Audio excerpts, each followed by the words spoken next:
There you are. I was worried you might stop to collect treasure chests opened by the Seelie along the way. It would have taken you so much longer to get here. Another conversation I cannot hear. I am delighted to see that you understand what takes priority, and that your adventurer's instinct has not swayed your resolve. Really, I must applaud you for it. You should know. Paimon's head. Okay, I'll try and keep it short. My senses are telling me that this is where we shall find the entrance to the ruins. Oh, cool! Well, what are we waiting for? Let's open it up and see! Patience. This was a sanctuary of great importance to the Hyperboreans. A special process is required to open the gate. Oh! Like the place that housed the Eternal Moon's Marrow? Okay, so what's the plan? Need us to do anything? And just the short version, if you can. Alright then. I was planning to start with some background on the invention of these techniques. Are you sure you don't want to hear it? It's quite informative. Remember what you were saying about priorities? Fine. Simply put, we need 3 human representatives to successfully undergo a process of Kuvaki resonance. Think of it as a test from the 3 moon goddesses to see if the entrants are qualified, with the most recognizable qualification being Kuvaki. Pretty sure Lauma would ace that test. Oh, wait. But we need 3 people. I also have no doubt that the Moon Chanter would be qualified. But we would need 2 other people with the same constitution. Therefore, the most feasible method is not so much to follow the rules, but to figure out how the test functions and find a workaround. I've done some research, and it turns out the mechanism is rather crude. We'll simply need humans to stand before it who have sufficient Kuvaki energy within them. I'm with you so far. How do we get the Kuvaki in them? The easiest way would be transfusion. Take some Kuvaki from Nodcry's soil, put it into the bloodstream, and get it circulating in the body. So we're going to cheat on the test? Precisely. There are other methods, but this is the simplest one. Cheating the system is much easier than trying to hide from it. Huh? Sorry? Does the idea of cheating upset you, Miss Lauma? No, that's not it. I suddenly had an idea. Oh, what is it? It's about Moon Prayer Night. I figured out a way for Kuthar to join in the festivities. Huh? But as Paimon said, we need to have our priorities straight. Let's get back to the test. I'll follow up with Nefer on the festival arrangements. Oh, okay. Anyway, is this really the best method we have? A Kuvaki transfusion sounds dangerous, no matter how you slice it. If you think that's dangerous, wait till you hear the other methods. I'd be more than happy to go through them if you'd like. There are several. No need, we're good. Let's go with this one. Very well. Kuvaki transfusion it is. Now, I should mention that the risks can be greater or lower depending on individual compatibility. It would be rash to simply infuse the Kuvaki and hope for the best. If the body rejects it, the reaction can be quite severe. The symptoms are similar to another condition that some people living here suffer from, known as congenital Kuvaki sensitivity. So, before we execute our plan, I will perform a simple test of my own to see who is compatible and who is not. Once that is done, we will have to complete the resonance process as rapidly as possible. The participants must remain stationary while the Kuvaki circulates and bonds with them, and they mustn't eat or drink anything. What? No eating or drinking? That's some hardcore fasting. They'll all be monks by the time they're through. 3 days. Oh, that's so long! And we still need to find 2 more people who are not just compatible, but also willing to volunteer. Fasting? What are they talking about? Really? Don't you want to think this through? Haha, count me in too. 3 days without food? I can handle that. Miss Nicole has made it clear that this is the easiest way.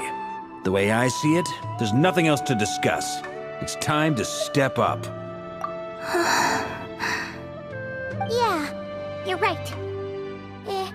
In that case, Paimon volunteers to be Captain of Logistics.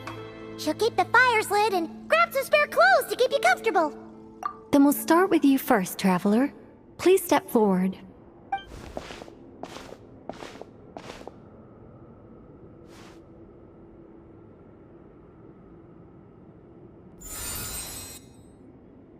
How's it going?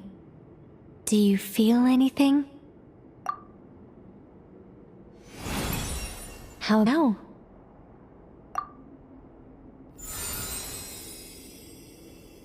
And now?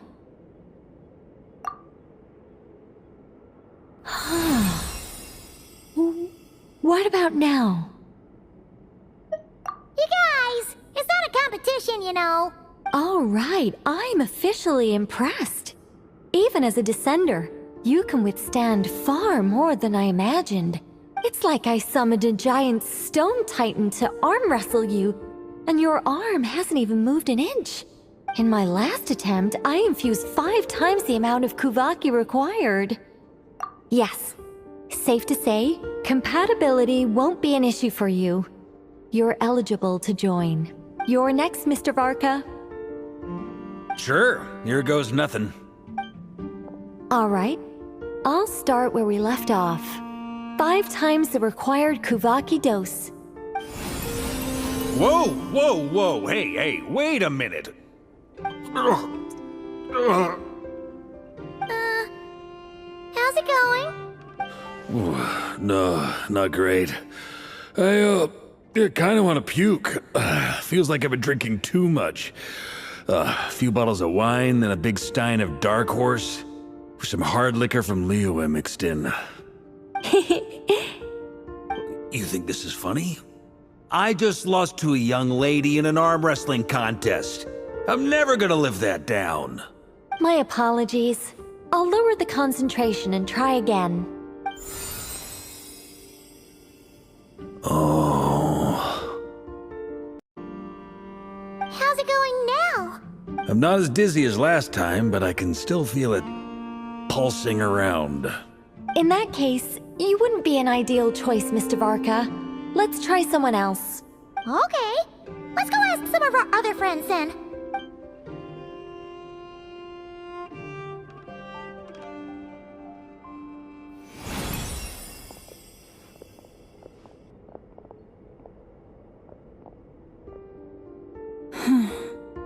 No surprises here, Miss Moonchanter. You're perfectly compatible. You may join.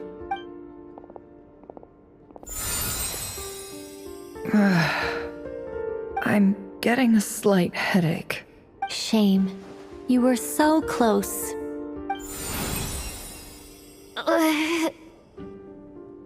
Whoa, I'm itching all over. Allergic reaction. We can't have that. Huh? Well, are you gonna start a what? The Hexenzirkel is an organization that cares for and protects children. We will not have them do dangerous things. Not even tests.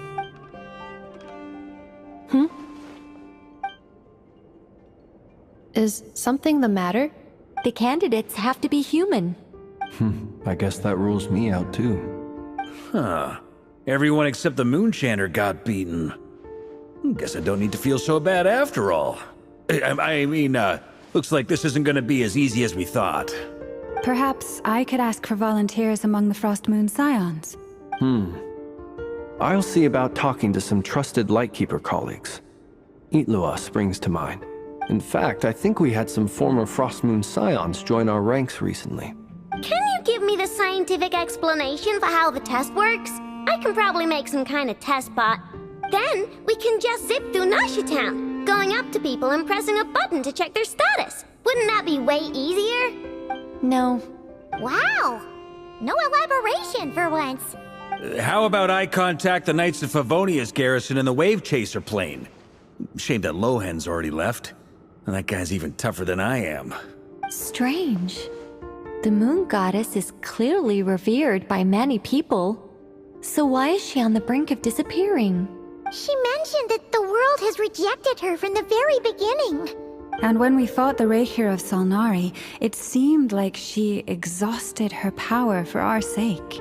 Also, Paimon's not sure revered is the right word for how people feel about her. Gratitude, certainly. For my part, anyway. It's basic reciprocity. She helped us, so she deserves our help in return. Yeah. Even though she looked like she didn't care, she still saved a ton of people, including me. A review of the relevant data leads me to conclude that Miss Columbina is a good person. Yep, you bet! They really think so? I'm super surprised that Columbina isn't her actual name, though. I think it really suits her. It's light and graceful and... yeah, just a really pretty name. I know, right? Unfortunately, that's not our decision to make. Columbina. That was the code name the Fatui gave me.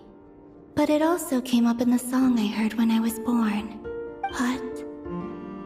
is that really all there is to it? What do I truly think of my own name? Is there anyone left who will still call me by that name?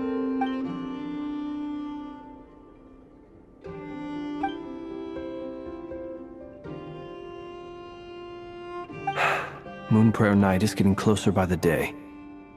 We're running out of time. We need to look for other candidates. Then allow me to try. Huh? What are you doing here? You contacted your friends via the Adventurers Guild. Sandrone has been keeping an eye out for something like that, so she informed me. Since I have the ability to accommodate a moon marrow, I should prove to be a suitable candidate. Arlecchino. When can we begin? I see. We can begin right away.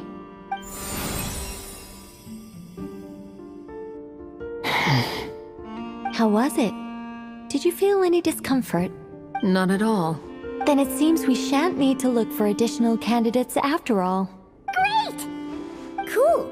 Alright, like Paimon said, the rest of us can take turns making sure the three of them stay warm and comfy.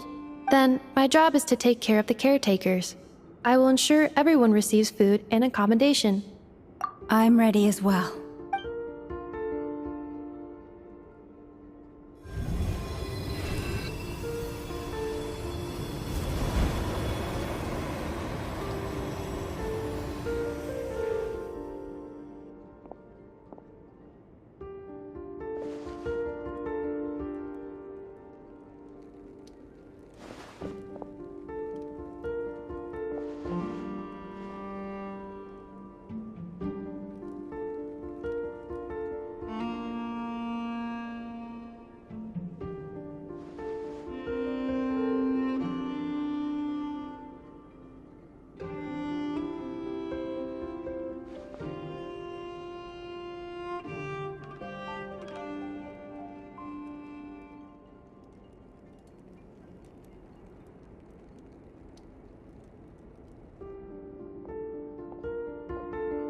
The work is done. The sacred scroll shut. The stars grow dim, the people silent. The white sun sets, the silver moon rises. O path to the temple, appear now before us.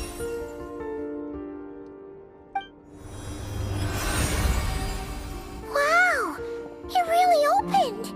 So that's what all this is about. They've been trying to open this gate. Come, let us enter. It might be best to eat something first. Take care to chew properly and swallow slowly.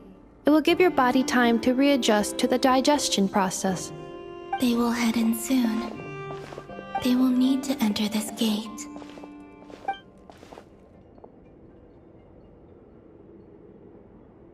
Huh? I cannot pass through. Is it because I have no physical body? It has been 3 days. My strength has all but completely faded. Can I really Hold on until Moon Prayer Night.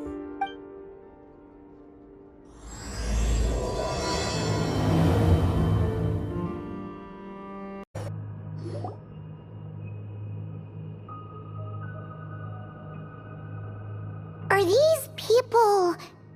Judging by their clothes, they appear to be phantom Hyperboreans from the distant past. That could mean they have some clues about the moon goddess's name, right?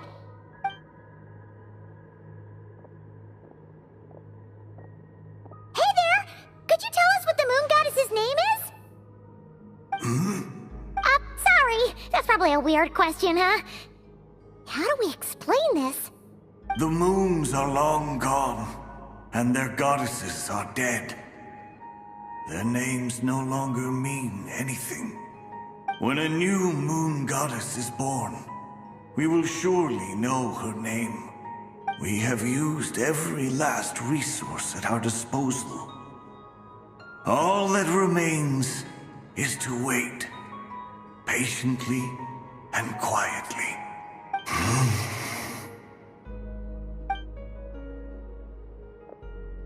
Were the people of the past all this devout? It looks like this phantom doesn't intend to converse with us any further. Surely the new moon goddess he speaks of must be Columbina. Alas, Kuthar's birth came long after the age in which he lived. But, maybe if we find a phantom from a more recent age, they might know Columbina's real name. True. Keep an eye out. We should be able to tell which era they're from by the clothes they wear. Yeah! You've been pretty talkative this whole time. What changed? Oh, nothing. I'm fine. You all make good points. When the Hyperboreans speak of moon goddesses, they mean the three from truly ancient times. I can't imagine they would know anything about our current moon goddess. There once was a time when the moon goddesses blessed them greatly and protected them from harm. So, when the war between the gods and dragons plunged the world into chaos, it seems they looked once more to the moons for help, praying for a new goddess to be born. Yeah, that checks out. Let's continue on. Who knows what else we may discover?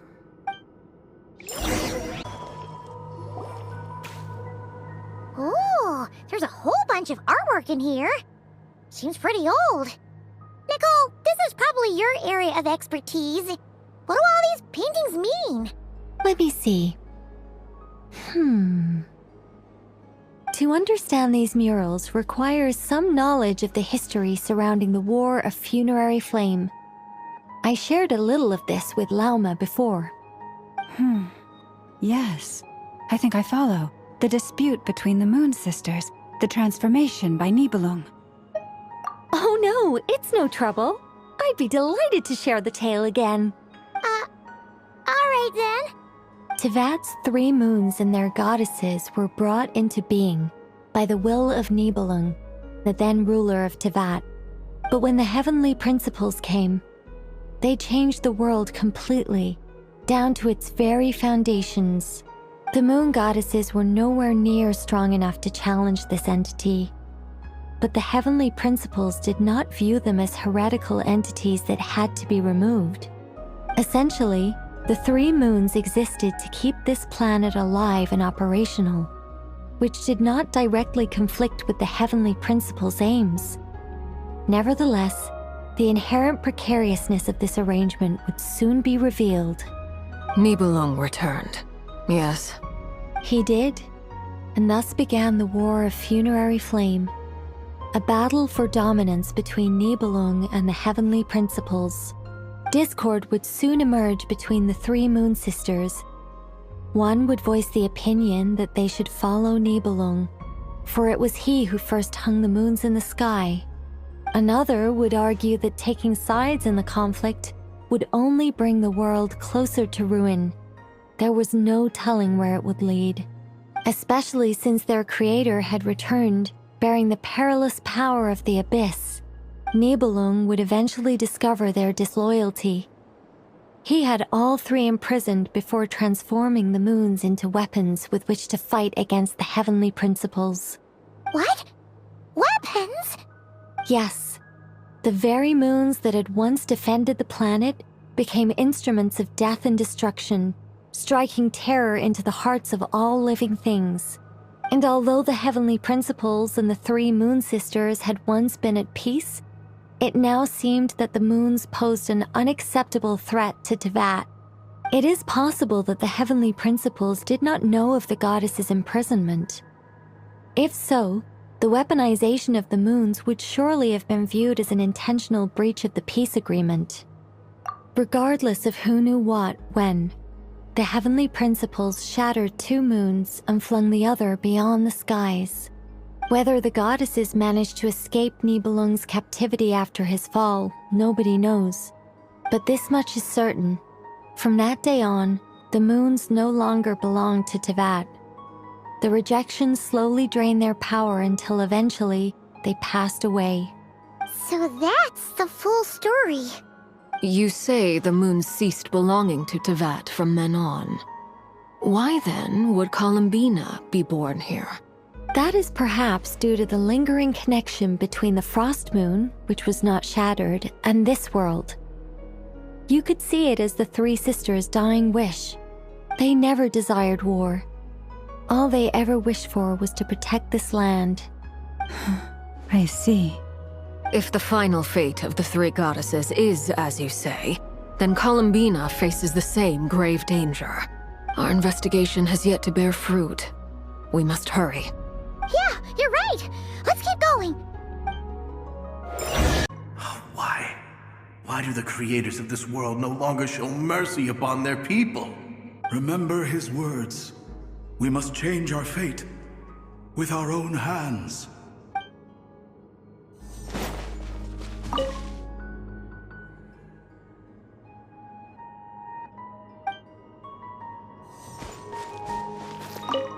Should we trust him to keep his promise? We have to. There's nothing else we can do. Wait, that's odd. Who is he? Is something wrong? No, not really. It's just that over 30 possibilities emerged in my head, so I can't be sure who he is. It's been too long. My memory isn't as sharp as it once was. Okay. 30. Wow. Impressive. Whew, we're finally here. Guessing we'll need to activate this thing? Indeed. I was a little worried about that at first, but as we got closer, I sensed that the Kuvaki within it flows unimpeded.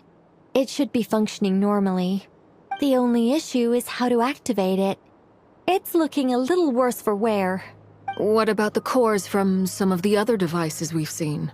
Can we repair it using those? In all likelihood, yes. I imagine that would have been the Hyperborean's backup plan.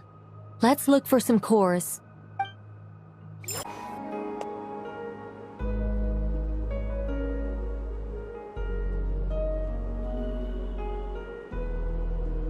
This is where the people of Hyperborea communicated with the moons.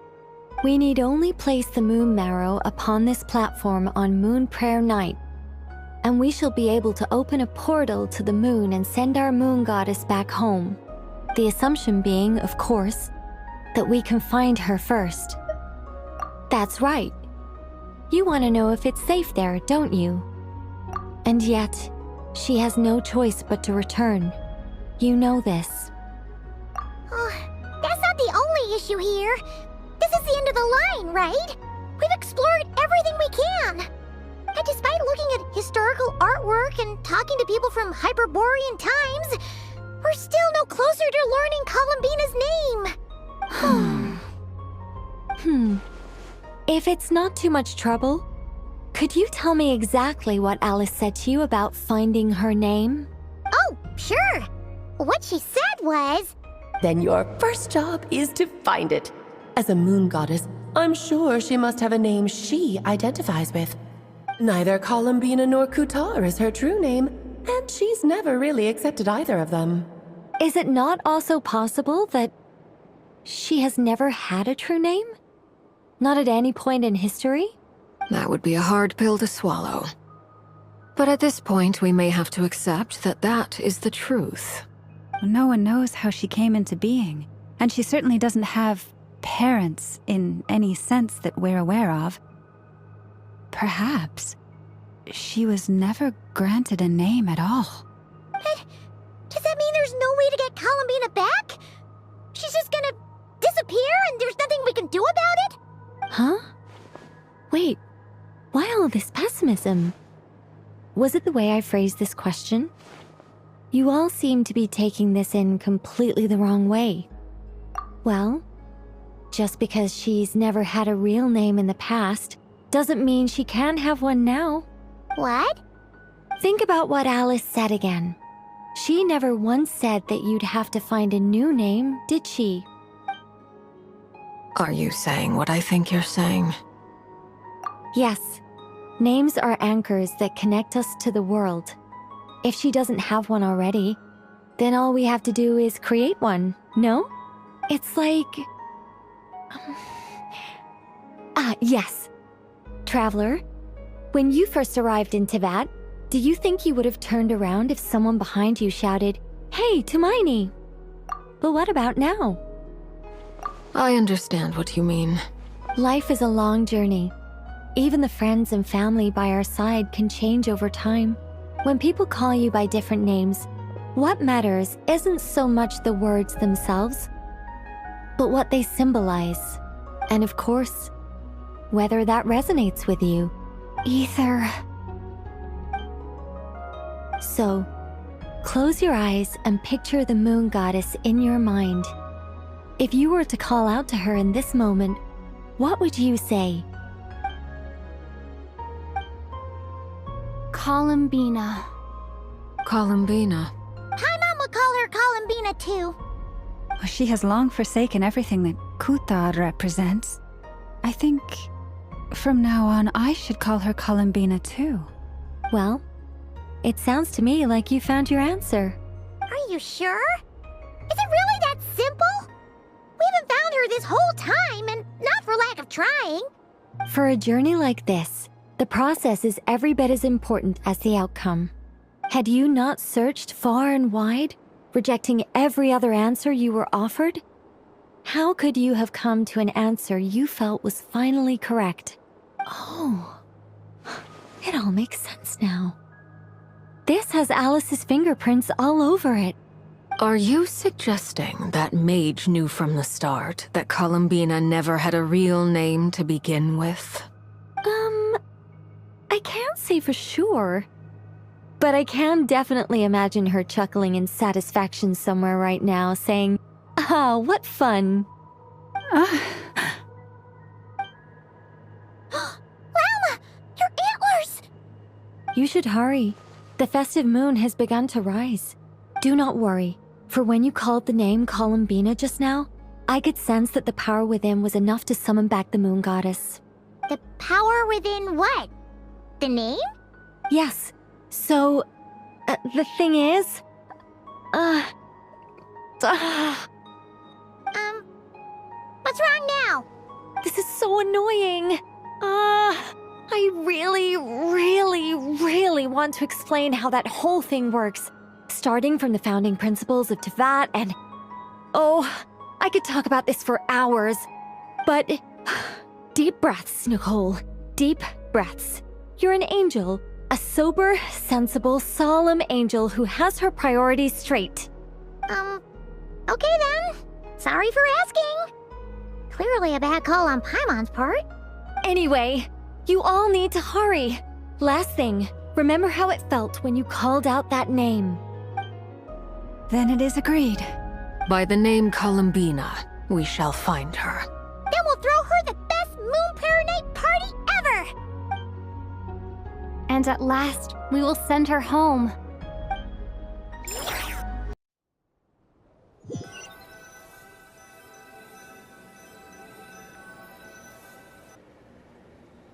I can barely move anymore.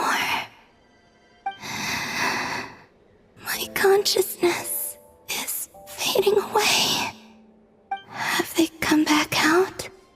I'd love to see them one more time.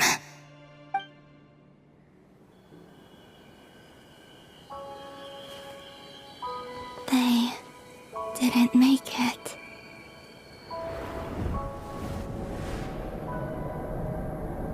Could you tell me your name? My name is... Columbina!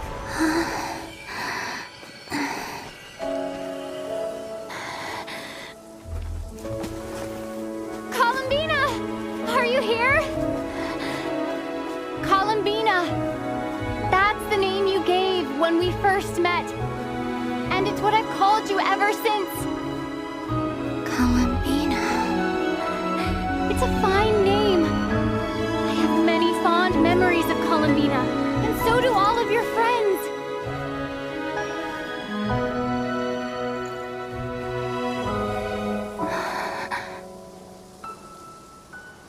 If you like this name,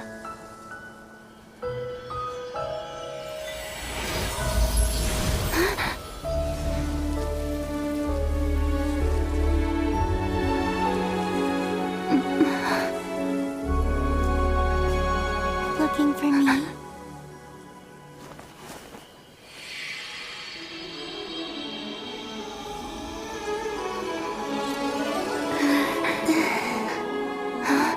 I like it. You can carry on using it. My name is Columbina Hyposelenia. Columbina Hyposelenia. That's a wonderful name. I never thought that Columbina would become my real name. But after I met you and my other friends, the things that this name stood for slowly began to change. It went from being a Fatui code name to something my friends call me.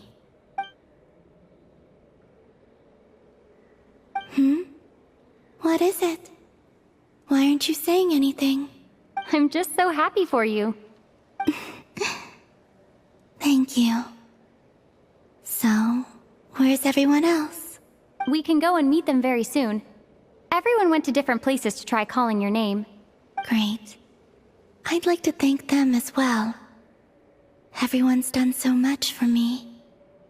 Searching for my name, entering those ancient ruins. Huh? Wait, so you were... Yes, I was there. Not physically, but my consciousness was still holding on. I followed you the whole way. Starting from when? You turned around and called out my name while you were in Nasha Town. Do you remember?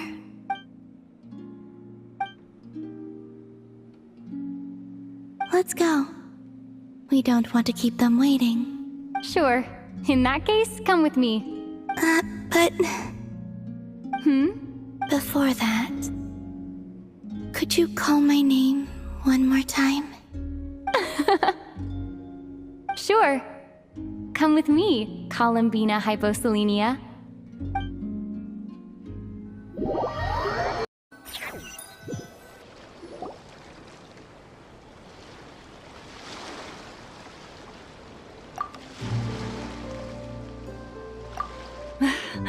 Columbina! Oh, this truly is wonderful. Llama! I can't breathe. Ha-ha! Just in time for Moon Prayer Night! It's good to have you back, Miss Columbina. Yeah, we were worried sick. Thank you, my friends. With your help, I now have a name that belongs to me. Columbina Hyposelenia. Where's the second half from? You added it yourself? That's right. It means... Born beneath the moon. Yes. And by extension, it can also mean born beneath this world. A fine name. Now, as much as it pains me to interrupt this beautiful reunion, I feel obliged to remind you that The Moon Prayer Night celebrations in Nasha Town have already begun. Don't you want to enjoy the festivities? There's so much to see and do. And some of the ambient lighting and entertainments were sponsored by the kind souls in the Hexen Circle. Nicole? Why have you turned into Dodoko? So you're Miss Nicole. Thank you for helping us, and for helping me find my name. It's nice to finally hear your voice. You're quite welcome. Guiding lost people to hidden treasure is what we Seelie do. And if you ask me, spiritual treasures are far more precious than material ones. Chests are all well and good, but this was what it's all about. So satisfying. Anyway, I had to go help Alice. It seems like she ran into some trouble. That's why I couldn't be here in person. But don't worry, we're with you in spirit. We'll be celebrating right along with you. Keep an eye out for the Hexen Circle's festive stalls in Nasha Town. I think you'll like what we came up with. Alice said she even managed to rope B in this time. The Frost Moon Scions have also prepared various attractions. I believe Aino and Effa and their crew are setting things up as we speak. On that note, Nefer, about that request I made. It's all in hand. Yehoda is on site to ensure that everything goes off without a hitch. Wonderful. In that case, Traveler? Huh? Come on, Columbina. It's time to celebrate the best Moon Prayer Night ever.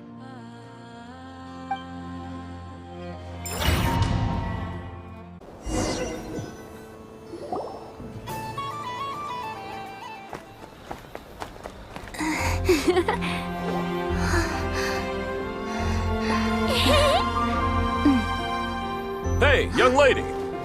Would you like some Moon Prayer Night candy?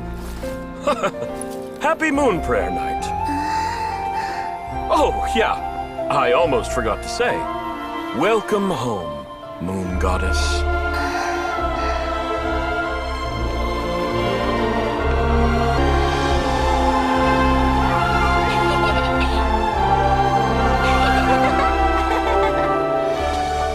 Welcome home, Moon Goddess.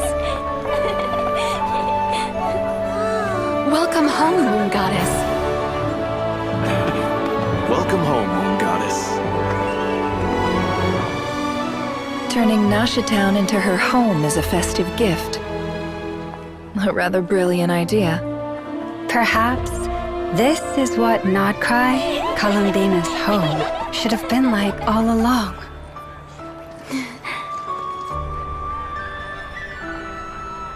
Thank you for the gift. I like it a lot.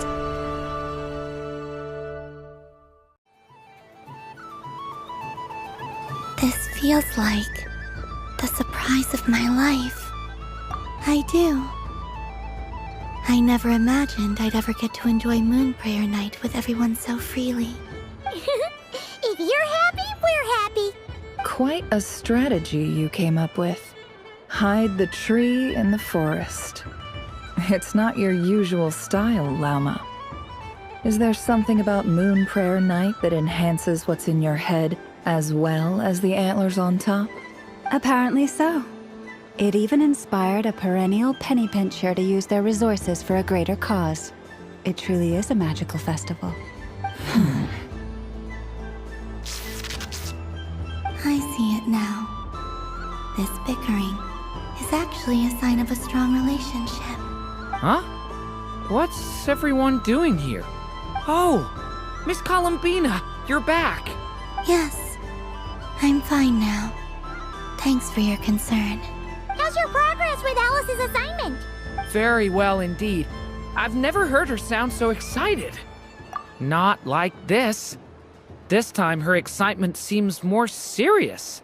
Seems like she's had a major breakthrough. She said she'll contact us once she knows more. In the meantime, we're free to relax and have some fun. Enjoy the time off while it lasts. I have a feeling that our next task won't be so simple.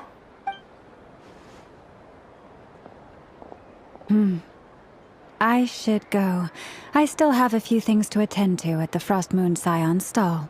And I think I'll take a look around. With any luck, this once-in-a-year festival will come with once-in-a-year opportunities. Hold up a second. Where's Varka? I believe he made a beeline for the flagship the moment he entered Nasha Town. Ah, that's Mondstadters for you. They know what they want when festivals roll around. Goodbye for now, Columbina.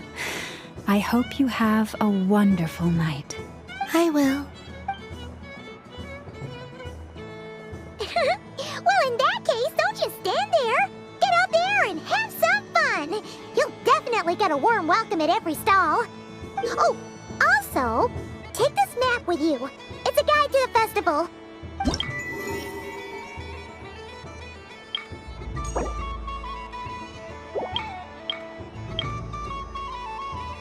The Frostmoon Scion stall is over here.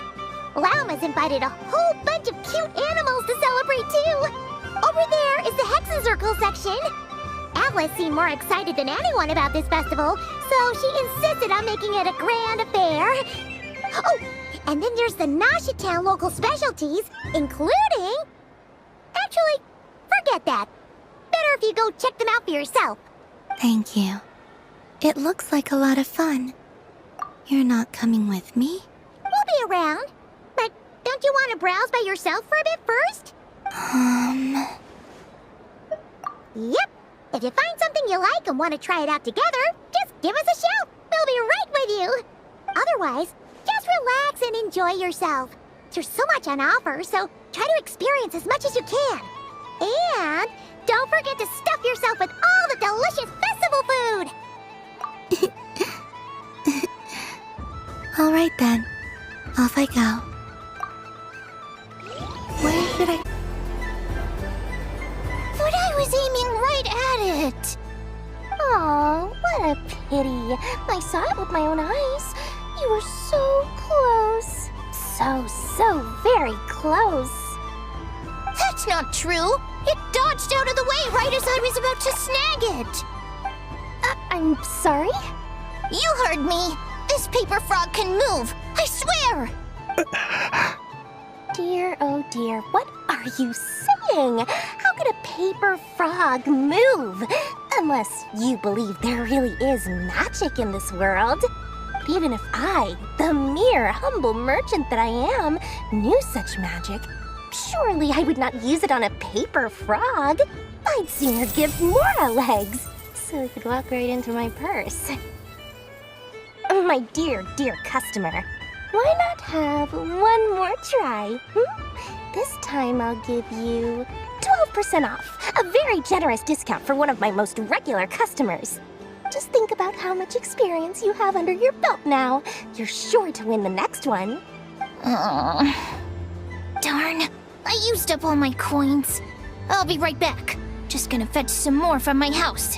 Take your time, but don't take too long. This event is Moon Prayer Night only.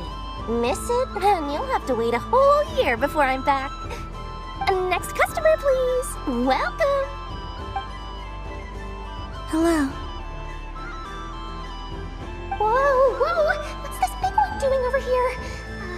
How do I tell my employees not to go running around this time? Shooting them a glance won't work. I haven't known them long enough. Dory? Why, hello there, Miss Columbina.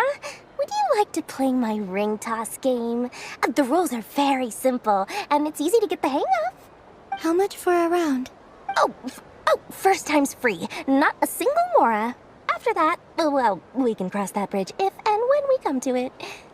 But with your sharp sharp skills, I'm sure you'll win all the prizes in one fell swoop. That was an obvious enough hint for them, right? Right? Let's see now. Let's see. Wow, very good. That's the highest score we've had all night. And here's your prize. Now, how about another round? As for the cost... Happy Moon Prayer Night, Miss Columbina. Happy Moon Prayer Night, Durin and Hat Guy. Are you here to play the game? Yes. You said we were just coming here to say hello. I did, but then I recognized a few more people as I got closer. Do my eyes deceive me? Is that... It's our little dragon. He's all grown up. Someone's popular. Well now, since you came all this way, why don't you try out this lovely game we have going? First try is free. He'll have a go. I'll pass. It's only one free try per customer. You can't give your try to him. I'm aware. How has Elder Almond been lately? He's in great shape. He goes for a run in the forest every morning to stay fit and healthy. He tried to go boat racing with Firecracker a while back, but he couldn't even make it onto the Lotus Leaf. Firecracker was in fits of laughter. How about you, little dragon? Can you still fly? Yes, I can. But you've become less chatty. Has growing up been tough on you? We call that maturity. You know, the thing people sing about. The knight wields a sword of stone to defend those hearts that are made of gold. Stone is very heavy. That's what keeps him from talking too much.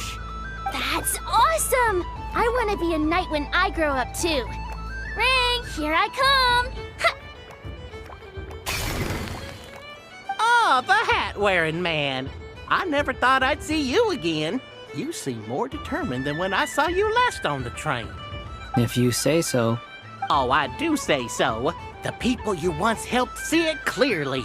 It's because you are once again on the right track. May the engine in our hearts propel us to the station of our dreams. I can move! I can move now, Roselle! What are you doing, running into the rings like that? You got them all so quickly. I have never seen anything like this in all my travels. Is this guy actually an old friend of theirs? But how? They're origami animals and clockwork people from a fairy tale. Getting to know them would be quite an arduous task, unless they share a hometown? I have to get to the bottom of this. Next time I see the Great Mage Alice, I shall demand answers. Thank you, Dory. I had a lot of fun. Now for your prize. Where did I put it? Give me a moment to dig it out. Oh, sweet grand prize. How I wish I didn't have to let you go. Good thing I've already turned a profit from the customers earlier in the night. Otherwise, I'd have wasted all my hard work. Okay, I'm back. What? I leave for 2 seconds and someone's already claimed the grand prize? Oh, well, these things happen, you know? Perhaps you'd be interested in one of the other prizes instead. We've got all kinds of wonderful goodies here. Is this the thing you wanted? Here, you can have it. Huh? But... Don't worry about it. It will be happier with you. Oh, thanks so much, miss. Moon Goddess. Oh, goodness gracious, Columbina. Give me strength. How am I supposed to make any more money from this child at this rate? Daddy, look! That's the game I was telling you about! Forget it. She is the Moon Goddess after all. I'll think of some other way to swing this. Maybe I can try to hook this new kid. Huh? Oh, someone already won the grand prize. You can take mine if you want. What? Why? Why are all these bleeding hearts coming here to ruin my business? Happy Moon Prayer Night, everyone. Happy Moon Prayer Night.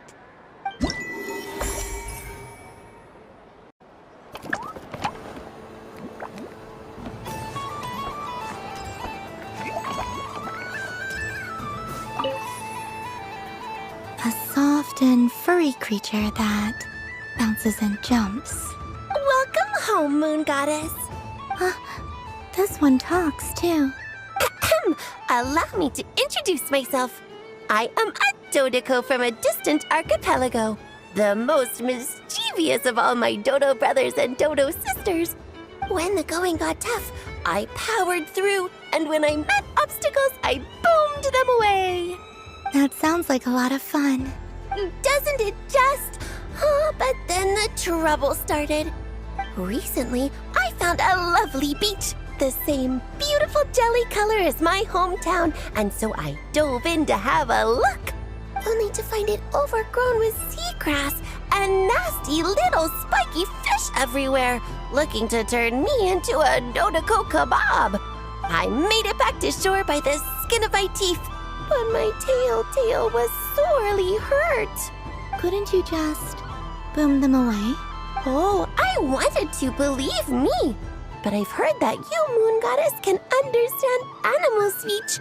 The last thing I wanted was to cause a gigantic fuss and get taken to court by a school of spiky fish. I'd be driven out of these waters for good, and my winter holiday would be ruined. And so, dear Moon Goddess, I was wondering if you might lend me your allegiance. Are you roping me into a crime? Oh, let's call it a once-in-a-lifetime carefree adventure. Does that sound better? All the festival goers tonight are dressed up as the Moon Goddess, but there's nothing to say that the Moon Goddess can't disguise herself as a Dodoco, is there? Besides, this is your home. You should be free to be whoever you wish. I'm afraid I'm not well acquainted with Dodocos, Madam Mage. Oh, that's quite all right. We Dodocos are innocent, happy creatures with a free-spirited nature. Many, like myself, are mischievous troublemakers. Others are lazy souls who like nothing better than to lie down on a nice rock and take a nap. In our eyes, every creature who yearns for happiness and freedom is a Dodoco. But perhaps in yours, we Dodoco are a fluffier and more mischievous breed of Kuhenki? Yes, that is a much easier image to follow. Oh, wonderful! Then let's play! Grab onto my tail and follow me into the sea! Time to settle some scores with the bad guys! Ooh, a remarkable talent! So, what do you make of it? The use of Jumpy Dumpties doesn't come as naturally to me as Kuvaki. But their unpredictability makes it fun. I think they call this... novelty? Indeed! And how did it feel blowing those pesky nuisances away? Not bad. Any guilt? What do you mean? Oh, wonderful! Lovely answers to all 3 questions. You've passed the safety test. Now I can give this special bomb to you as a souvenir. Remember, if you find any meanies living on the moon, you can use this to boom them into oblivion. I will. Up for another round of fish blast? Oh, I mean of bye-bye, bad fishies. Of course. Feel free to come back whenever you like. There's always time for a Dodo venture.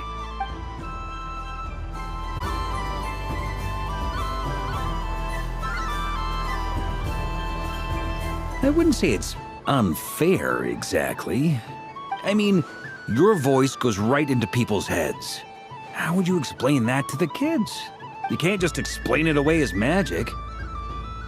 Is something the matter? Ah, Miss Columbina! No, nothing you need to worry yourself about. Ah, impeccable timing. Stick around for a second, Miss Columbina. I need your input on something. This self-proclaimed Knight of Justice has yet to give me a satisfactory answer. I, for one, would like to hear your verdict on the matter. Hey, now, I left the flagship just to help you out, Miss Nicole. What's going on?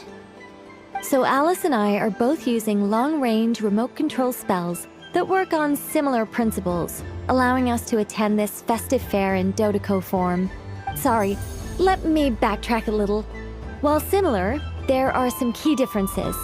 Alice, being a great mage, wanted her Dodoco to reflect something of her own charm and mystique. So she adjusted the way its tail moves when it spins around. An entirely gratuitous move, in my opinion. I hardly see how anyone is going to notice that. If anything, I'd say that anyone who stares intently enough at a Dodoco's tail to notice such a small detail is someone we ought to be highly concerned about. I only say this to emphasize that my question has nothing to do with tails. Now that we're clear on that, why is Alice's Dodoco permitted to interact directly with the children celebrating Moon Prayer Night, while mine is not? Your voice speaks directly into people's minds. See? Exactly what I said. Miss Nicole? Ugh, I can't stand it. I know that probably makes me sound like a whiny child acting out in front of their parents. And it's a little embarrassing now that I think about it. But hey, I've said it now, I can't take it back. That would be even more embarrassing. Also, don't go reading too much into that analogy. It was off the top of my head. I'm actually an awful lot older than either of you. Miss Nicole, are you saying that you'd like someone to play the game you've prepared? I'm not so invested in that. It's just something cobbled together using items I borrowed from Alice. She probably didn't even make them herself. The point is, I want to know everyone's thoughts after they receive their prizes. But as you've said, I can't just ask. I've been biting my lip for so long, and I've had no one to vent my frustrations on. I thought this was going to be a nice, straightforward festival where I'd get the chance to guide people to treasure. Well, can I play? I can't guarantee that I'll win a prize, but... You will? I'd like to try. Then what are we waiting for? Let the game begin! It's like they forgot I was ever here.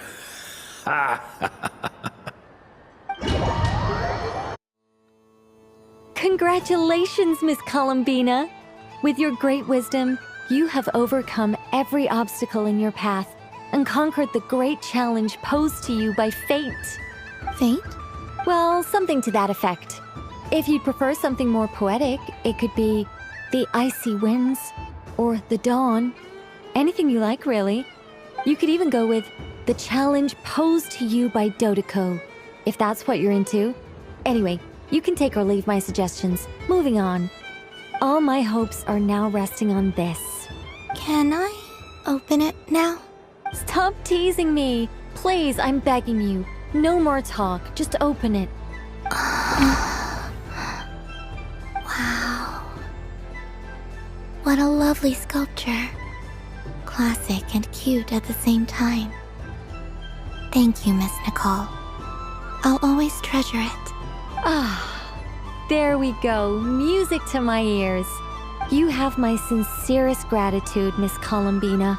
Thank you for sharing your precious time with me and fulfilling my wish. Don't mention it. You've all done much to help me. And still, I'm the one receiving all these gifts. Welcome home, Moon Goddess.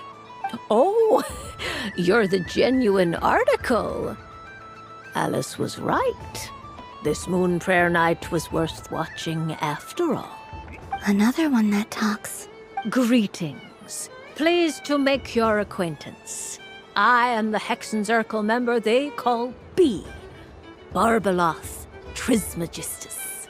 Columbina Hyposelenia. Pleased to meet you too. Hyposelenia.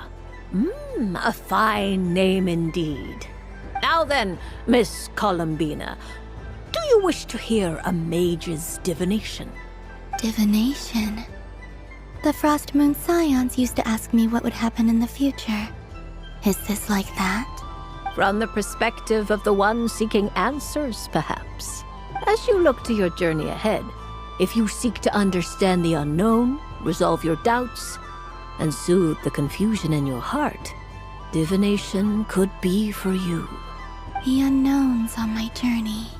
Of course, if one wishes to peer into fate, then hydromancy is the more precise option. But that is a complex affair, and to relegate that majestic art to the status of a festive amusement would seem somewhat uncouth. Besides, it is sometimes better to not know fate with great certainty. Hence, I shall use the suitably festive Luna Arcana to tell your fortune instead. It is more popular with the youth in any case. Lunar Arcana. Indeed. Unlike hydromancy, this will only display possibilities and trends. People like to think of themselves as creatures of agency and free will. Peering too far and too clearly into the future is detrimental to both body and soul.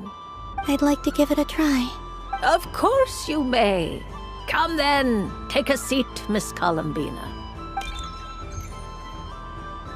Before we begin, are there any specific questions you would like to ask? Let's stick to general possibilities and trends, like you suggested. Ah, very well. Then I shall use the basic Lunar Arcana deck. Now, try to relax. Cast your mind upon the things you have experienced and the things you are soon to experience. I will shuffle the deck. Would you like to cut the cards yourself? You do it. No problem. Now then, to make things easier for the seeker, that is to say, you, I shall decipher the cards from your perspective.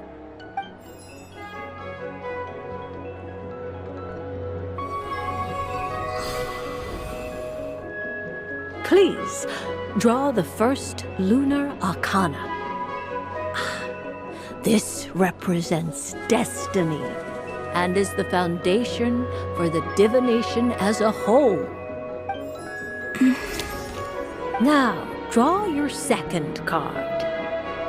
This will stand for the past, the sum of all your experiences that have come before. And now the third Arcana. This is the present, your interpretation of the current moment. Finally, the last card. This shall speak of the future, which... Kuvaki Pulse? Fascinating. I've never encountered this before in my role as a diviner. Something has exerted an influence upon this card, causing it to leave its designated position. What do you make of this, Miss Columbina? Perhaps this is the guiding hand of fate in action. Of course, if you wish, you can choose to deny the validity of this card and draw the future for yourself. No, it's fine. Let's go with this one. A bold decision. I must say I'm looking forward to the results. Well then, let us flip the Lunar Arcana in sequence and see what emerges. Sure. First, Destiny. No surprises here. The card that represents yours is the moon. The moon. Indeed. The moon can represent the truth at some times, but deception at others. False peace, destructive calamity, and the world-changing power that lies within. When the moon is placed on the destiny tile, it indicates that your destiny is not what it may appear on the surface.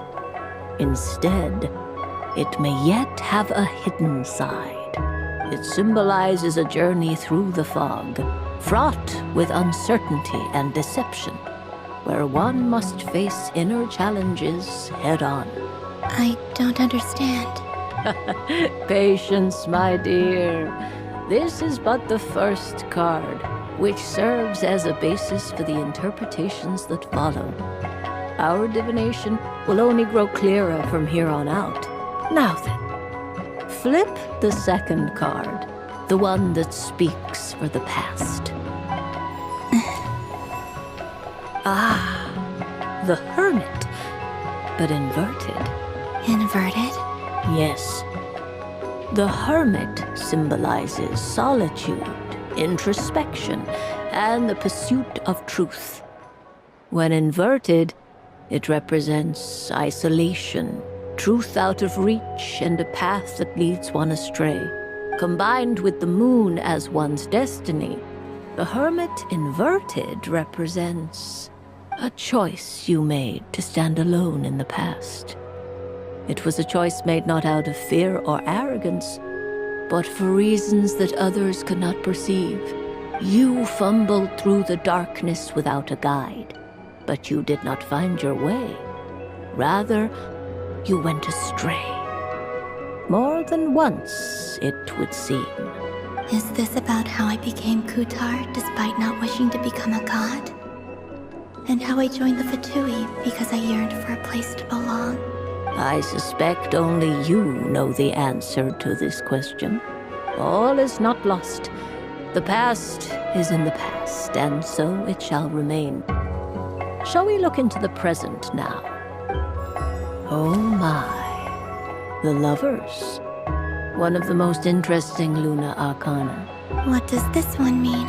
This means that you have had an unprecedented emotional experience. The joy of finding your soul becoming intertwined with that of another. A precious and wonderful thing indeed. It's true. I've made a lot of friends recently, and they are very good to me. I like them a lot. That sounds lovely. I am most delighted for you. The lovers can also represent important decisions, perhaps related to a parting of ways. Now, if I were to guess... Yes. I return to the moon. I understand. Parting with friends is never easy, Columbina. But rest assured, this is not the end of your journey. There is always another story waiting to be told. The future always lies ahead. The future. Well now, it's finally time to flip this most mysterious of cards. Why did it appear? And what does it wish to tell you? I'm ready. Very well. Flip this card and see what lies on the other side. Oh. Miss Barbeloth? What is it? This card is death. That doesn't sound very good. It depends on how we interpret it. It is true that it can represent an agonizing death, a complete and utter end, but at the same time, it can also represent rebirth. Do not forget that your destiny card is the moon. That lends your future many different potential meanings. If death spells the end, is it unavoidable? As I have said, divination can only display general trends. It is a rough guide, but it does not show predetermined outcomes. Allow me to summarize it for you. In the past, you may have lost your way, but now you have gained new connections and new strength. You now face an important decision, one that may bring about a great change in what is yet to be. This change might, in turn, be the end of all things, or their beginning. But remember, everything is subject to change because of the moon present in your destiny. You must see the truth clearly and face your innermost thoughts. The truth. My innermost thoughts. Thank you, Miss Barbeloth. Don't mention it. Some people dislike divinations, for fear of glimpsing an ending to their story that they wish was not so. But I can see that you're different. The result of this divination will not sway your decision. This is a rare quality, and one that diviners always hope to see in the seeker.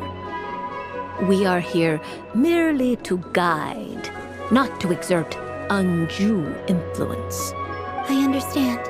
Go then and illuminate your future, Miss Columbina. The moonlight that shines from you now is most captivating.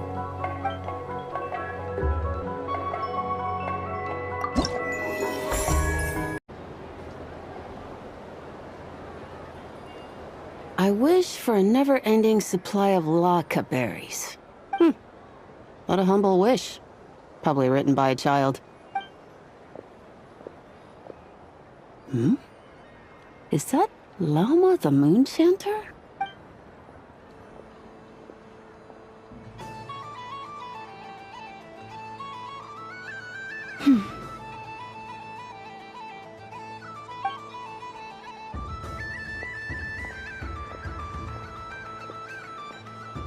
I wish that the long plume ibises would stop biting me.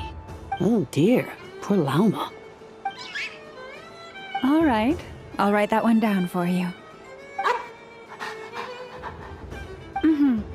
I got it. While everyone else is celebrating Moon Prayer Night, you're as busy as ever. I don't mind. It's rewarding work. A good kind of busy. My antlers are at their heaviest tonight, and the Kuvaki waves are especially strong. But as I help these dear friends hang their wishes up, I feel a great peace within myself that is hard to describe. You see, they are all such beautiful wishes, and they are ones that we can fulfill by our own strength. Do you blame me, Llama? I want to hear your honest answer. It is by the help of so many people that I can return to the moon. But I feel as though I've hardly done anything in return. You've done plenty, Columbina. I say this in earnest, both as someone who knows your history, and also as a friend who has seen what you've been through. What about as a moon chanter? I feel proud to honor our moon goddess's wish, and I'm sure any moon chanter in history would have felt the same way. Thank you for your kind words, Llama. But... since you asked for my honesty, I won't lie to you.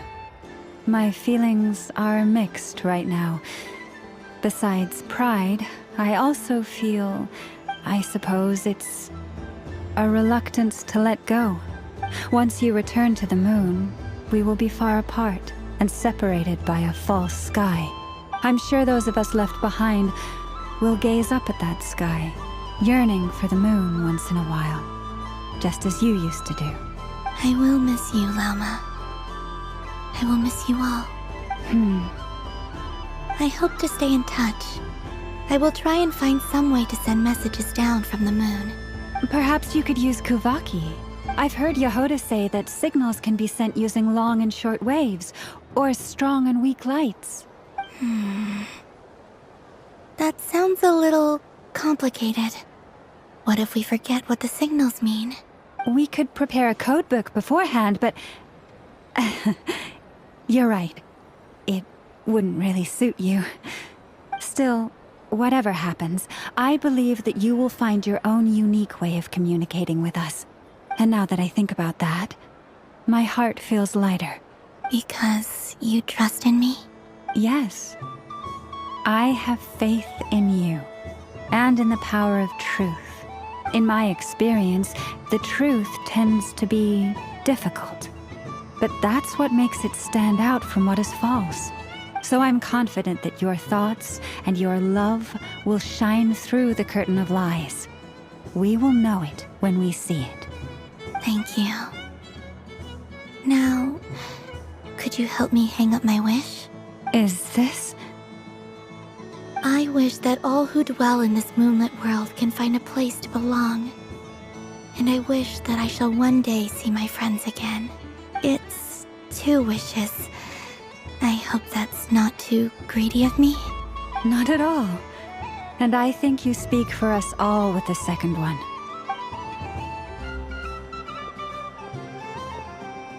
I shall continue to pray until the day that all of these wishes come true.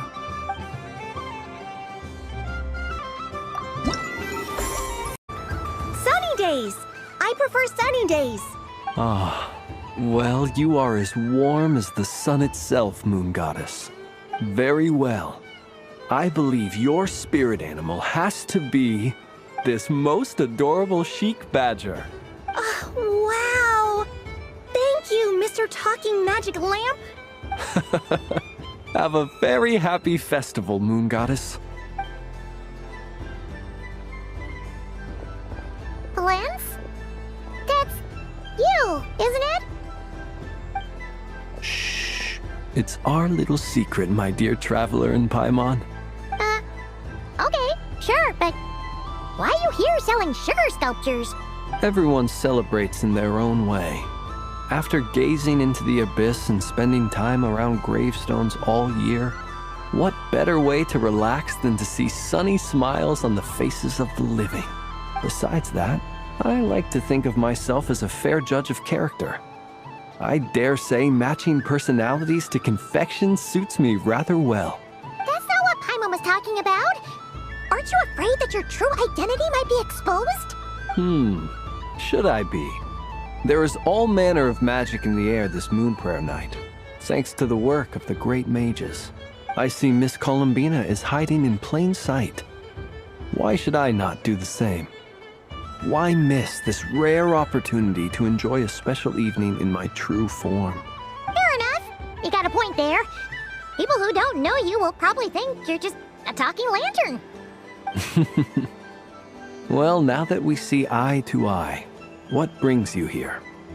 Not a search for your spirit animal, I presume? Ah, well, actually... Here, see for yourself! Oh, this is... How wonderful. A beautiful idea. Yeah! We just met Barca, and he said that having everyone draw their own section was kind of boring. So, he did your bit for you. Ah, Varka. Ever the maverick. I see his artistic skills are truly one of a kind. In that case, I shall paint something on Mr. Albedo's behalf in a short while. What? Why not now? Ahem. Welcome home, Moon Goddess. Phew, that was close. Hello, Flins. She recognized you right away! What keen eyes you have, Miss Columbina. Especially considering they are shut. I did not see you. Rather, I sensed you. I can sense the fluctuations in Kuvaki all around me. One would expect no less of the Moon Goddess. Might I interest you in some candy? Yes, please. Excellent. I shall make some for you right away. Something the matter, Miss Columbina? What about my spirit animal? All the other children carrying sugar sculptures are talking about it. Wait, is she taking the test seriously? Ah, my apologies. How could I neglect that? You are quite right, Miss Columbina. Every one of us has a magical creature living in their heart. Would you permit me to help you find yours? Yes, please. Do you prefer the day or the night? Night. Which of the 4 seasons is your favorite? Winter. Think of a perfect day. What is the weather like? Sunny? Rainy? Or perhaps cloudy? Rainy in the morning, sunny at night. What kind of answer is that? Forests, lakes, and open seas. Which do you prefer of these? I like them all. Imagine you opened your very own shop. What would you sell there? Moonlight, I think. Wow! Paimon would totally shop there. It wouldn't cost anything. You'd just need to visit. Aha! I believe I know what your spirit animal is. Here. For you. Oh, it's a Kohenki! Indeed. A free-spirited being with a deep love for all things here in Nodcry, who selflessly lends her aid to as many people as she can reach. It is the perfect fit for you, Miss Columbina. Thank you. It would be my honor. But you shall have to forgive me. We have known each other for quite some time. I doubt there is any answer I could give that would come as a surprise to you. So instead, would you accept this sugar sculpture as a token of our friendship? It's a lantern. Hey, why don't you two go enjoy your candy over there? Paimon wants to try out this spirit animal thing too. Right, Flint's? Come on, play ball. I'll get this drawing done. But I want to hear Paimon's answers. Ah, but it'll probably take ages. Paimon's a complex soul.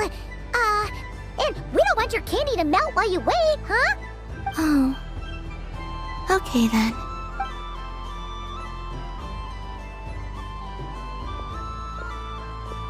Phew! Nice excuse, Lady Paimon. That was some quick thinking.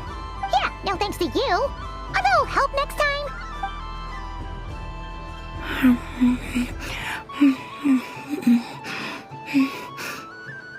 It's sweet. Is that Laka berry? I wonder what flavor the traveler got. This way! This way! It's the candy-selling lantern! I'm coming! Of course. Traveler, maybe we can share? Yes. I found out recently that people share their food sometimes, so I'd like to try it. Or is that a no? Thank you.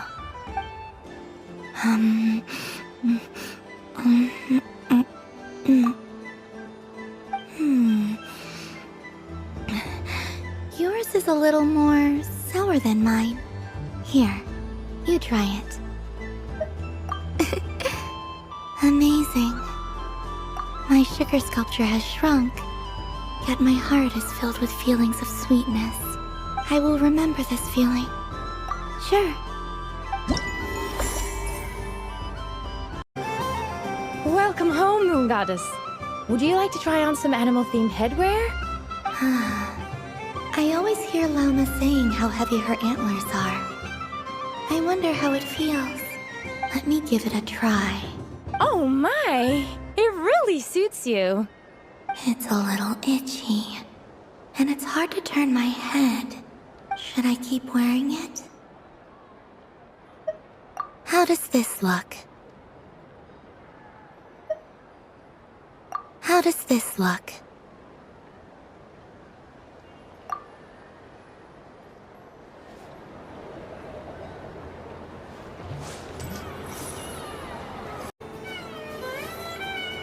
Wow, the Frost Moon Scion stall looks kind of plain, but it's pretty cool once you get into it.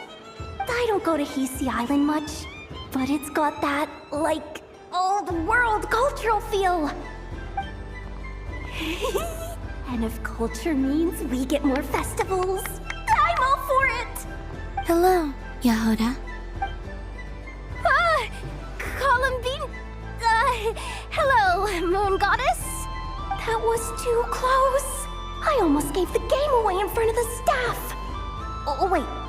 What's the deal with her shoes? They don't make a sound when she walks. I could do with a pair of those. Do you like balloons too? Balloons? Oh, you mean those? What's so fun about balloons? I'm not a kid anymore. They're probably more up Aino's alley. Yes. The animals seem very curious about these strange flying objects. I was drawn here by their voices. I recently learned a fun new game you can play with balloons, so I decided to come and give it a try. A new game? Hello. Welcome home, Moon Goddess. Here to buy some balloons? Yes. Could you give me a few that haven't been inflated yet? Are you sure? I guess it's not a problem, but... Yes, please. Thank you. Uninflated balloons? But those are just little rubber pouches. What does she want with those? Would you like to play the balloon game, Yahoda? Huh? Sure. I guess. How do you play it? Wait here a moment.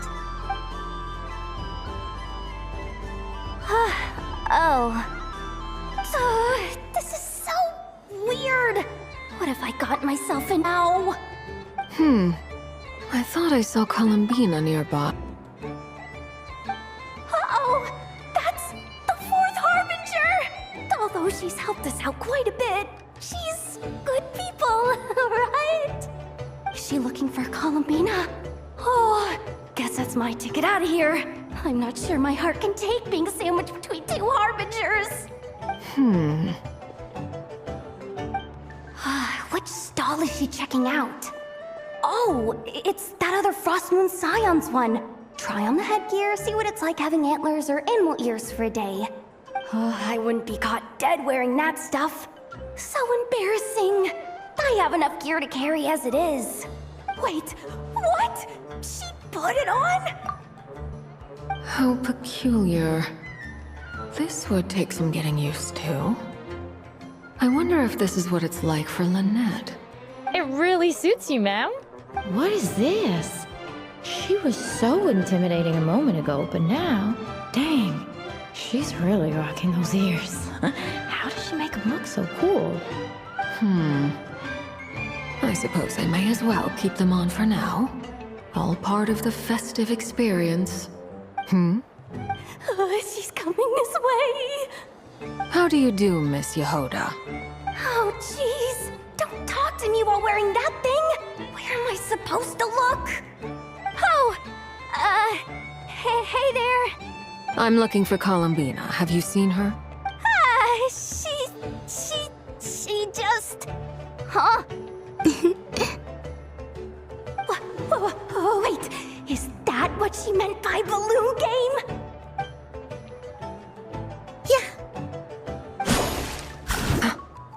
Huh? No fair! How come I get caught in the crossfire? An ambush from the rear? Is this a declaration of war, Columbina? Would you like to play too, Arlecchino? Seriously? Are they gonna start some beef right here, right now? Gladly. That said, I believe there is another who would like to join. Boss Nev! Thank goodness! You've gotta get me out of here! Things are kicking off big time! Hello there. I'd like 10... no, make that 20 balloons, please. Uninflated. What? Miss Moon Goddess, I hope you're prepared to pay the price for assaulting my employee. Welcome to the game, Nefer. Just to be clear, let's keep this a fair fight, okay? No strange powers, please and thank you.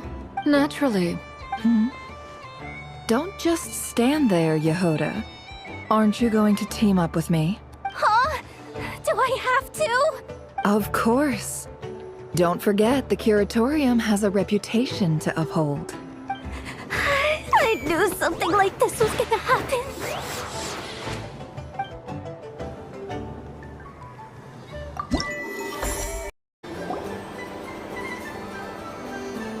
Dodoco's Whirligig! Come check out Dodoco's Whirligig!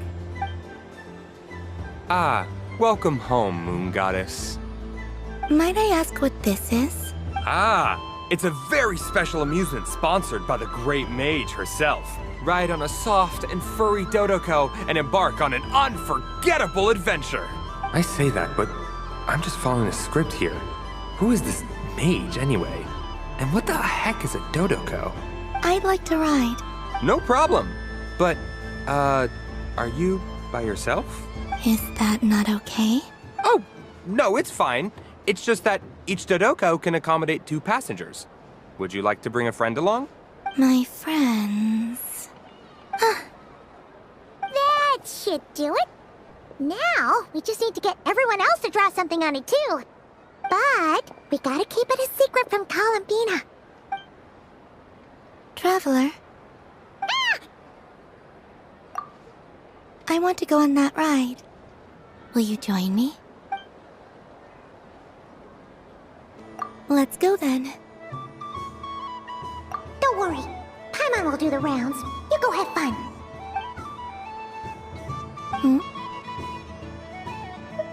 All right. I think we have to wait in line over there. Please take your seats. For safety reasons, you mustn't try to leave the ride before it comes to a complete stop. All right, you're all set. I wish you both a wonderful journey.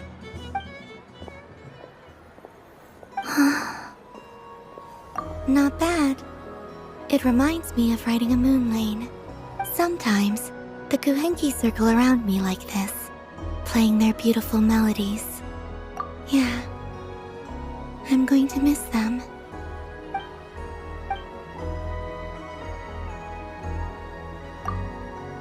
It does. I've felt scared in the past, too. too. But this is a little different. You know something? I got to see a lot of fascinating things during my disappearance. I saw how the Frost Moon Scions act around their families. So different than how they used to act in my presence. And I also saw how they interact with their friends. It made me curious at first. Why do people act so sincere when they're worshipping gods, but save their truest, warmest feelings for each other? Slowly, I came to realize that it's because they trust one another. They know, deep down, that they'll be accepted for who they are. All of it. The good and the bad. I know. I knew it the moment you started calling out my name. What I fear now is the end. I fear losing all this the very night I have gained it.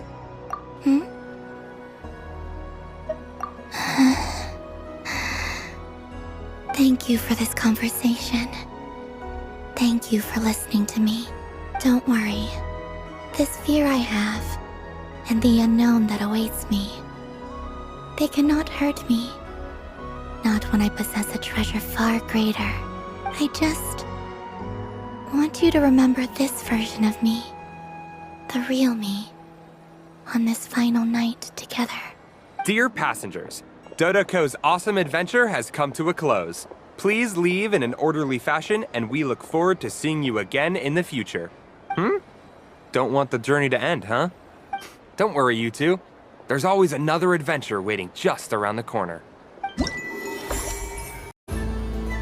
Moon Prayer Candy! Beautiful, tasty Moon Prayer Candy!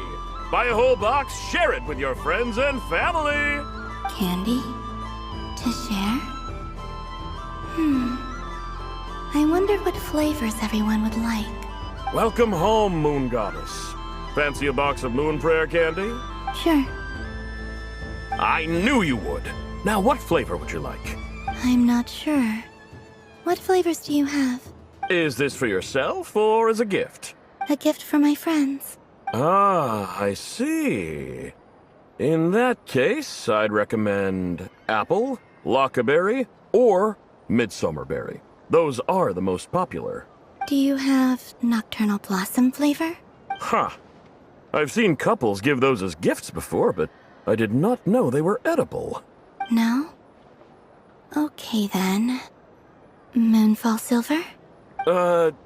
You did say this was for friends, right? Maybe smetana then. Hey, now that's a creative idea!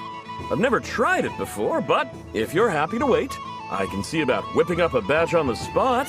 While we're at it, you got any other ideas?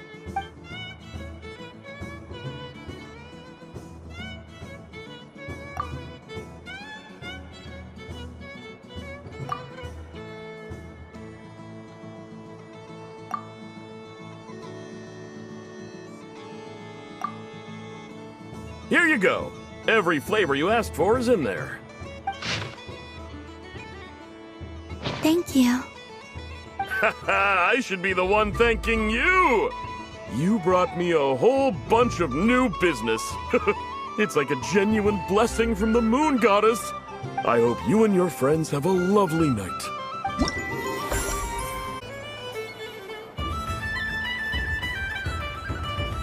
What is going on over here? It looks like fun. Hold it right there!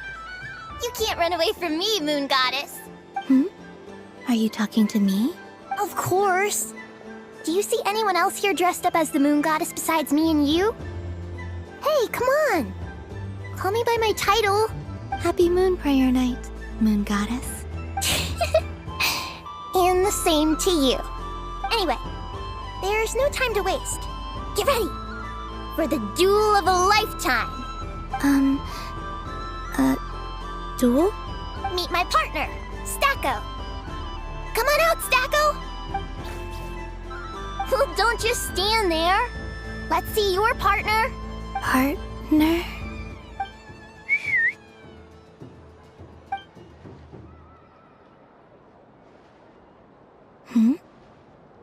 So I need to select a partner and command them in battle. Partner. I need a partner.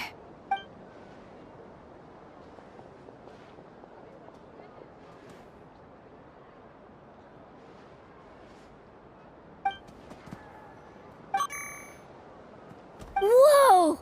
Am I seeing things? Where'd you get a Kuhenki? They're super rare. That's great. But you can only bring one partner to battle against me and Stacko. No ganging up allowed. They all look so eager to be picked. Which one should I choose? This one usually lives in Nasha Town. She likes falling asleep to the sound of striking hammers. And I bet she's quite familiar with robots' weak spots.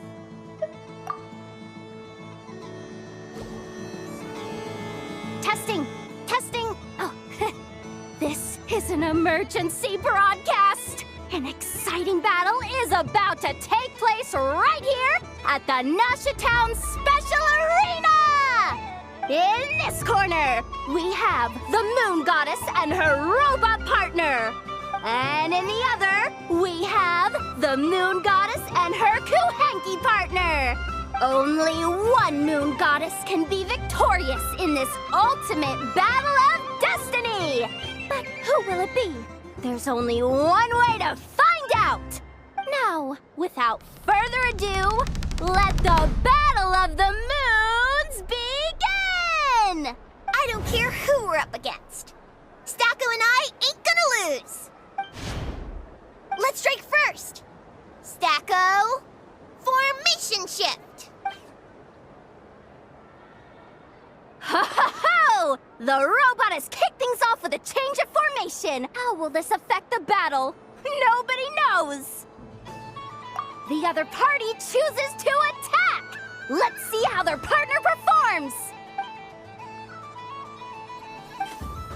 Stacko! The attack lands! And if those sizzling sounds are anything to go by, it was very effective. Okay then. Stacko, maintain formation and enter your empowered state.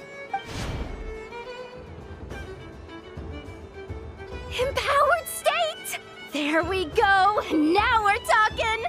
Absorbing the immense Kuvaki present on Moon Prayer Night, this lean, mean machine has greatly increased its offensive power! Good choice! Buffs count for nothing if you beat them before they can use it! Oh, it's a hit! But Stacko stands firm! The battle is heating up fast! I'm about to start sweating machine oil over here! Go for it, Stacko! Set Kuvaki to maximum! Can their opponents withstand this blow? And what will this Moon Goddess do? Don't be afraid. Fight however you wish. It's a moon lane! A deft use of a moon lane allows the Kuhenki to dodge the blow, and now it's spiraling around its foe in circles! One loop, two loops! The robot screen is bugging out! It's getting dizzy! Stacko! Oh, Stacko is down for the count! Our winner is the Moon Goddess! The slightly taller one, I mean. You did your best, Stacko. I'll take you to Ainos for a checkup right away, don't you worry. Well, you beat me fair and square, I guess. Honestly, I underestimated you. Won't make that mistake again.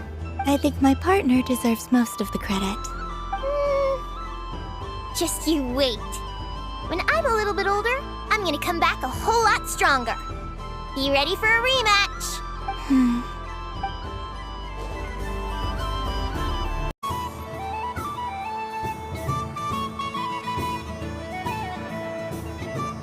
This doesn't make any sense. How am I losing every single time? Wait, Inefa, you're cheating, aren't you? Yeah, that must be it. I am not cheating, Aino. Uh-oh, sounds like Inefa's turning into a big baloney bot.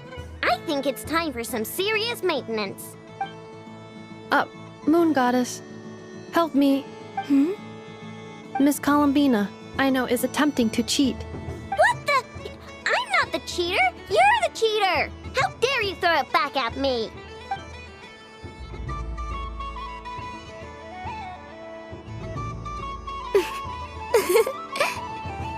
Alright, fine. Let's all laugh at Ino. Just you wait till I get home, because I'm gonna make a game bot that can win 100% of the time. Let's see you laugh when I come back and beat your butts. You'll all have your heads covered in stickers when I'm through with you. We came to check everything was okay after all that yelling, but,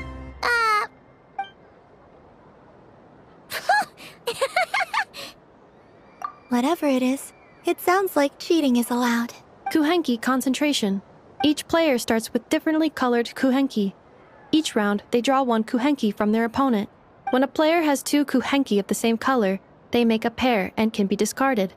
Any that can't form a pair must be kept. The round ends when a player can't form any more Kuhenki pairs, and that player gets a sticker. ooh, can 4 people play as well? That is fine, so long as the turn order is fixed beforehand. Alrighty then. In that case, the 2 of us will join as one team. Okay, but if you lose, you're both getting stickered. I don't want to hear any excuses. Sure. And if we win?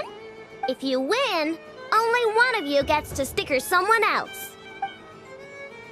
I have taken this. I know logic. Hey, lay off me, alright? Okay, so we're starting the game from scratch again, which means all my stickers so far don't count. Looks like Luonatar is the Kuhenki of honor for this game. Anyway, let's go clockwise, starting from Inafa.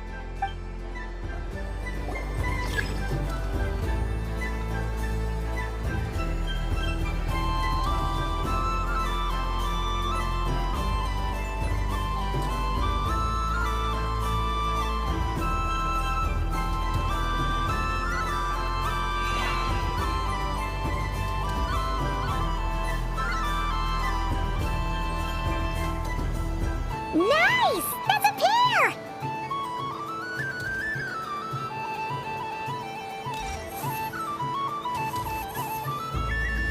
Go, go, fly!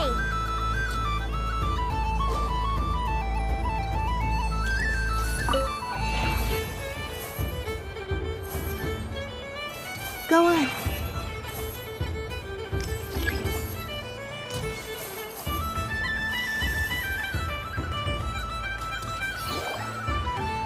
I have a pair.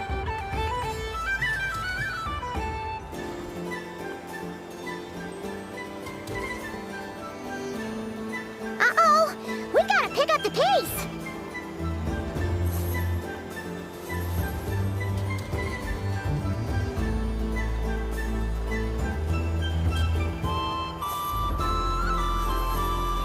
Phew, that was too close. I thought I was gonna lose. Let's see who's gonna be the unlucky one!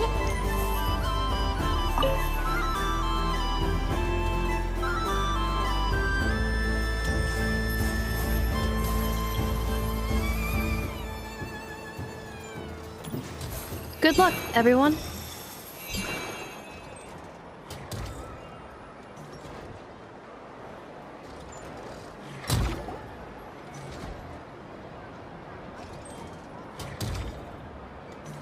Let me pick a good one. What's it gonna be? You're looking very pleased with yourself there. What happened to being a huge Grumposaurus? I won. Duh.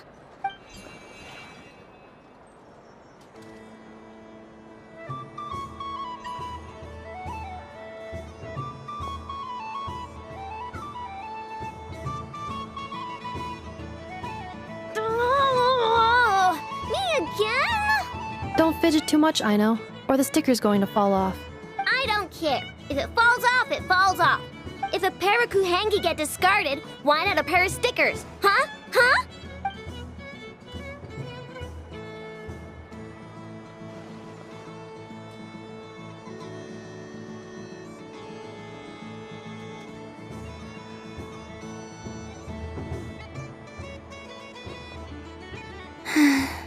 I've lost. Sticker, sticker, sticker!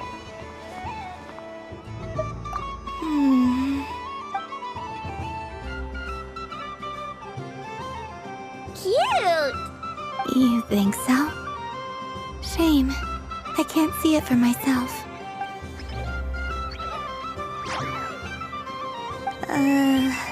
What did Luanatar say?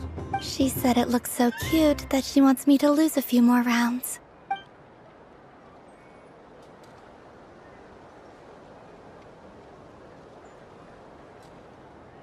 Who put these stickers on Paimon's eyebrows? Ugh, she can barely see! Alright, now, I think we got enough evidence to prove that there's a serious problem here. Yes, I agree as well. The culprit is... Ineffa! Culprit? What did I do? Quit acting dumb, Ineffa! You're not wriggling your way out of this one.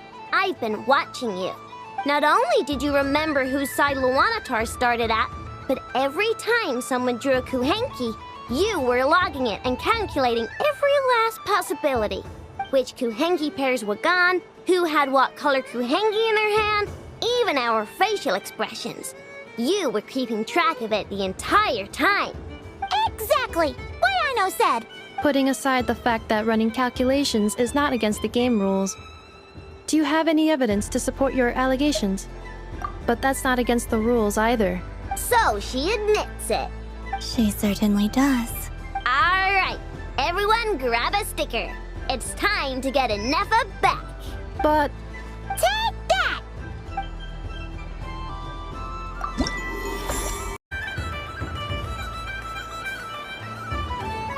Come on, Citrus. One more round. Just one more. But my neck... oof. It's acting up again. You should take a break. Health comes first. Yeah, don't push yourself. We'll find someone else.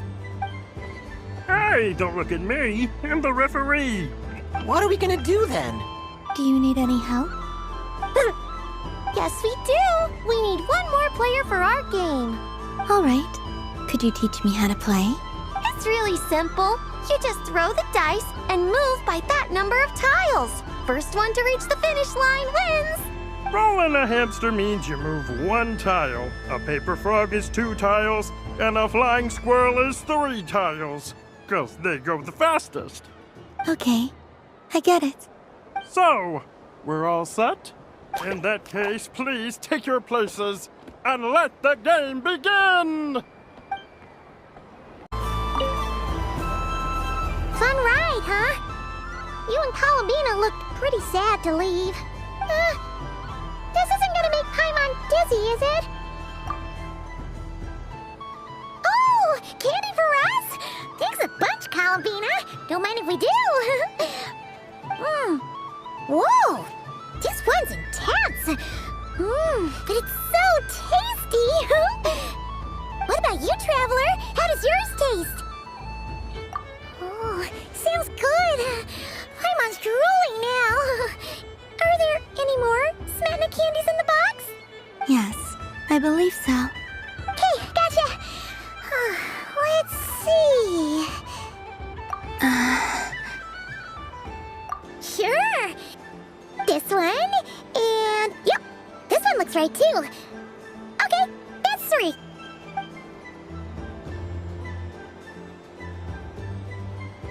Here we go.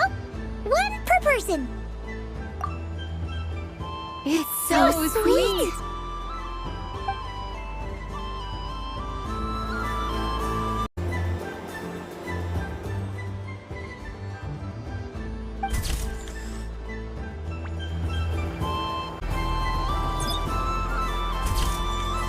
And done.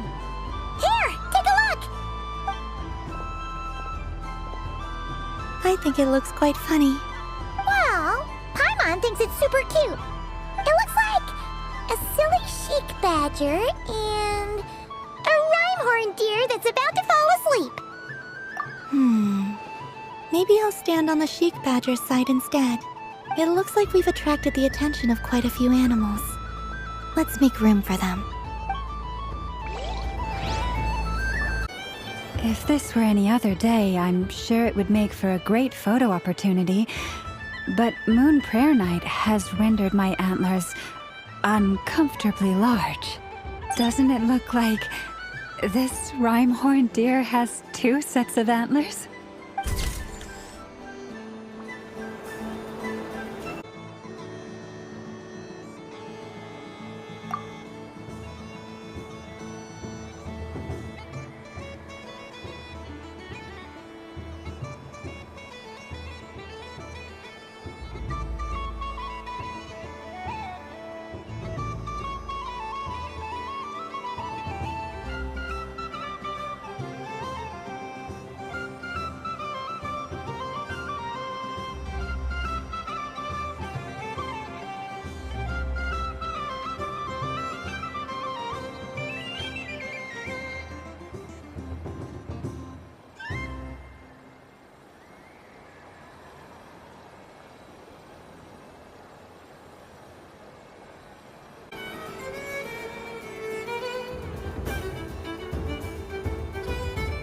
Well, well, look who it is. I heard someone went and disappeared on us the moment we let her out of our sight. They looked all over for you. Frankly, I didn't think you'd be back for Moon Prayer Night. Were you worried about me, Sandrone? You would like that, wouldn't you? Do you even hear what you're saying? It seems to me like you disguised yourself with festive headgear, just so that you could come see me on Moon Prayer Night and make sure I'm okay.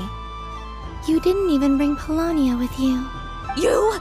I thought you couldn't see. I cannot. But I sense the confusion of those around us rippling through the Kuvaki currents. Based on what I know about you, let me guess what you're wearing. Is it cat ears? Hey, shut up!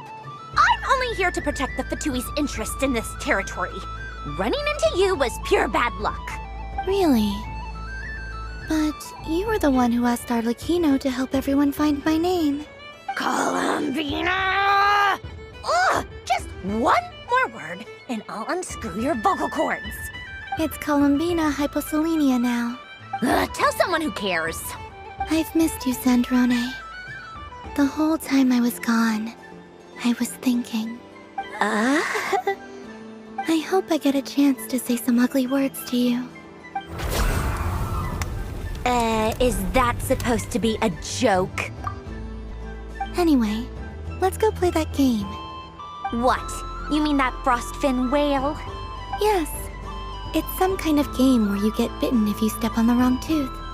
Seems like fun. Who in their right mind would wanna... Because you're not a scaredy cat.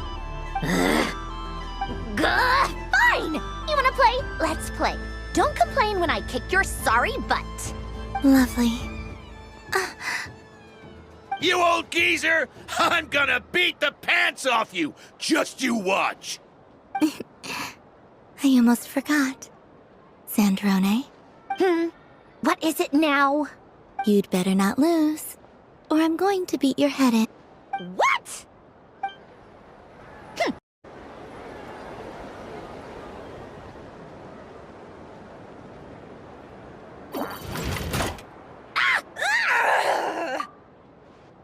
I think you might have picked a bad tooth, Sandrone. Shut it! Do you need any help? It seems like you're No! It's just a blasted... toy! How is its grip this strong? Stop laughing! All right. Well, you lost. So just like I promised...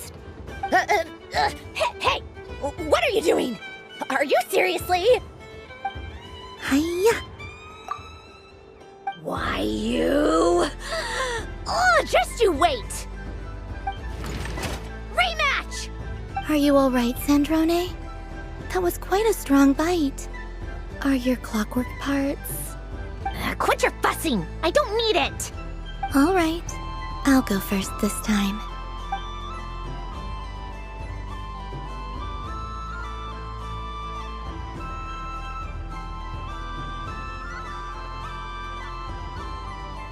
I see it now.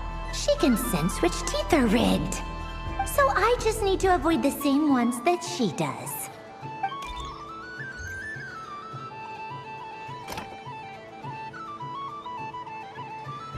This one... Seems fine. She avoided that one then? Now I've got you. All right, my turn.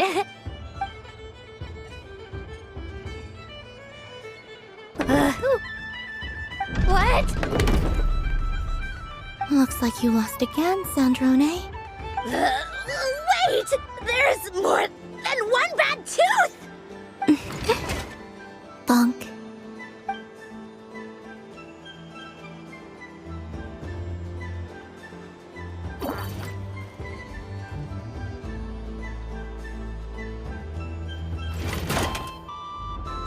Stupid game! What idiot came up with this? Are you alright, Sandrone? You said some nasty things just now. Oh, I'm peachy. Should I let you bonk me on the head as well? Ah, forget it! Come on, bonk away. It can be your consolation prize for losing so badly. I told you, forget it! Gah, you've always been so annoying. Singing right outside my door, inviting yourself to my tea parties, going AWOL. And now you're off to the moon or something. Of all my days with the Fatui, the times I spent with you, Arlecchino, and Rosaline, they were my favorite. I will not forget them. Just as I shall not forget this moment. We'll always be friends, no matter where we are, right? Who'd want to be your...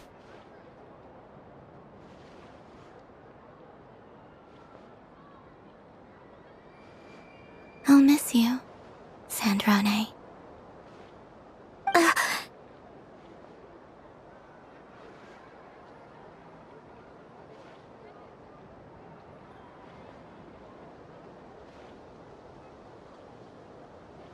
Goodbye, Sandrone.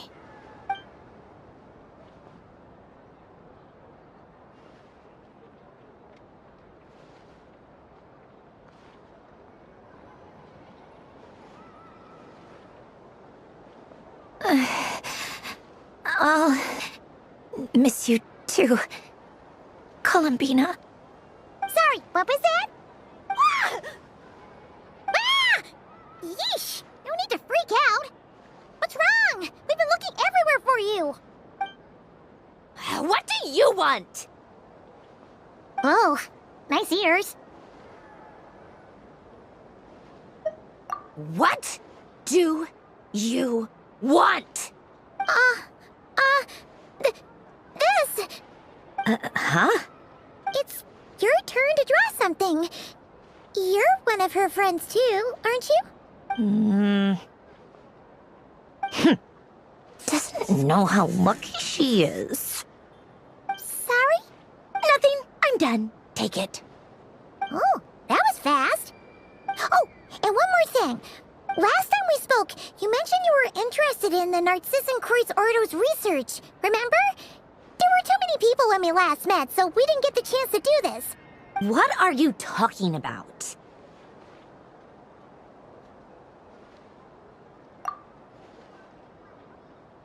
This is... Oh. Alain, Renee, and Marianne. Huh. The Holy Blade. A savior's plaything. It's not about whether I approve or not. These people, they would sacrifice themselves for the sake of the world. Especially Alain Guillotin and Renee. That is something I would never choose to do. Still, I didn't know they had any pictures left from that time. If I'd have thought to bring a camera, I'd have... What? Yeah, of you being bitten by the frostfin whale and Columbina bonking you on the head. Tear it up! Now!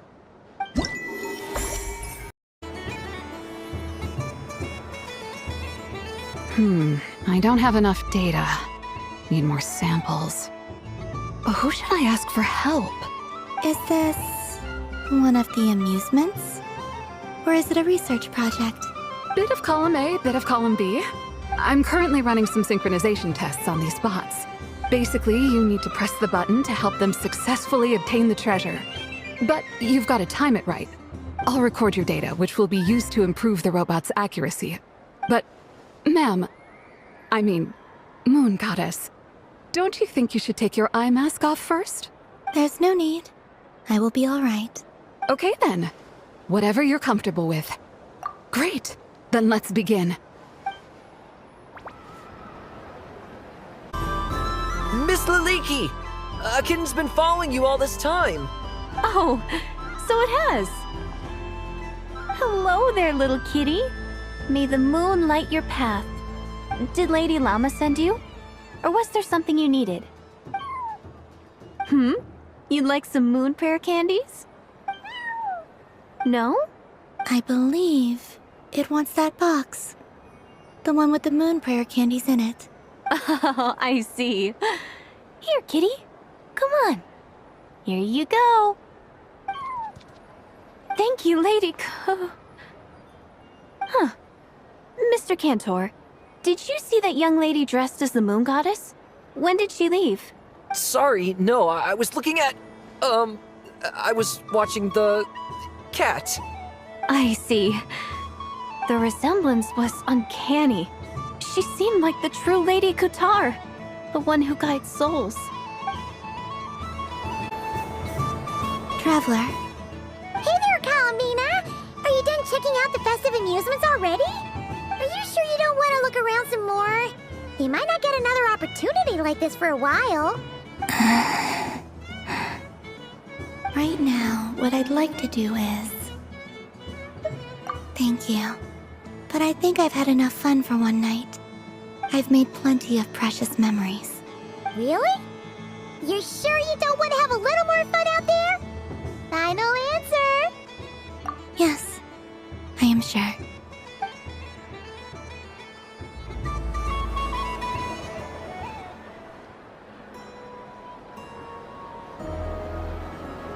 This was the most fun I've ever had on a moon prayer night. Everywhere I went, people were saying, "Welcome home," and there were friends at every turn. I only wish it could last longer than one night. Oh.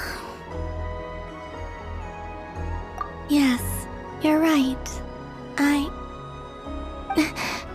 The moon prayer blossoms. Ooh, look! Look! Moon prayer night has come.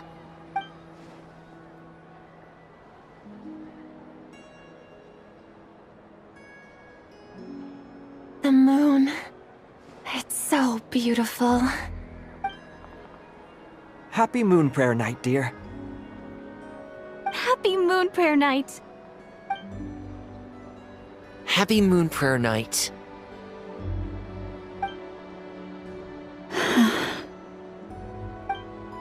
Aww. Huh.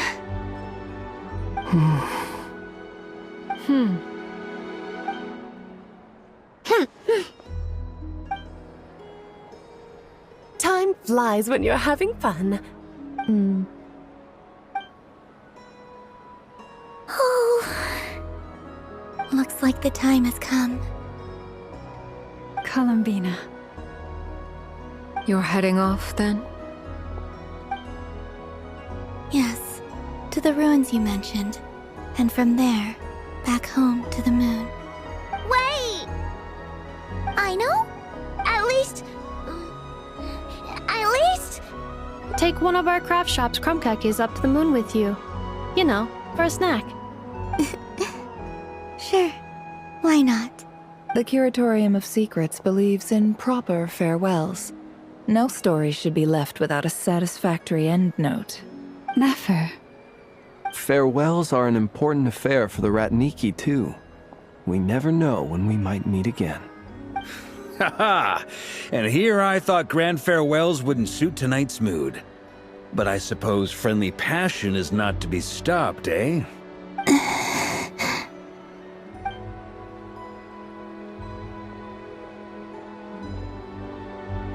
We made a little something for you, Columbina. Ta-da! What is it? A Moon Prayer Night greeting card with drawings by all of your friends. You did mention that you'd like a portrait done, so I took the liberty of creating one for you. I, meanwhile, did the portrait of Mr. Albedo, and Mr. Varka did the same for me. I mean, I think my work was pretty true to life, don't you think? The picture of Ashru was my doing. The two of you seem to get along rather well. Wait, was I the only one who did a full-body picture? That's so embarrassing. I did pictures of me and Anefa. I did my own portrait and one for Hat Guy. Plus, there's the two mages, Arlecchino and Sandrone. So, if you ever miss us, just flip the card open and we'll all be right there with you. I don't know what to say. Thank you so much, everyone. This whole Moon Prayer Night was more than I could have ever asked for. It is the greatest gift I have ever received. Lauma, I figured it out. Figured what out? Remember how the Frost Moon Scions used to use milk as invisible ink to write hidden messages? That was a very long time ago. Oh, are you saying? Yes. When I miss you all, I shall use Moonlight in the same way, to write words that only you can see upon the moon itself. Wow, that sounds lovely. Quite. But how will we see them? Simply open your windows on nights when the moon shines bright, and the moonlight will naturally flow towards the words I have written. That sounds most fitting indeed. Very true to form. I'll try to write them in places that won't disturb your sleep. I, for one, would sleep all the better for having read one of your messages before settling down for the night. Exactly. So don't worry about disturbing anyone's sleep. Just promise you'll write to let us know you're okay, all right? All right. I promise.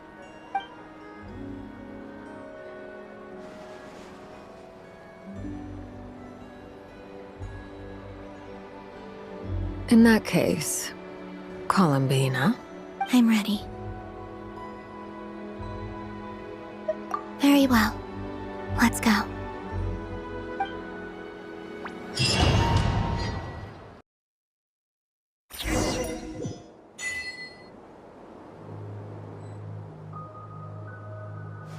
In just a few moments, I will be gone.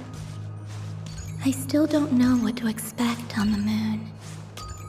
Will I really be able to send messages to my friends? The Kuhenki, the animals of Not Cry. I'll never get to see them again. I wonder where I'll be when the next Moon Prayer Night comes.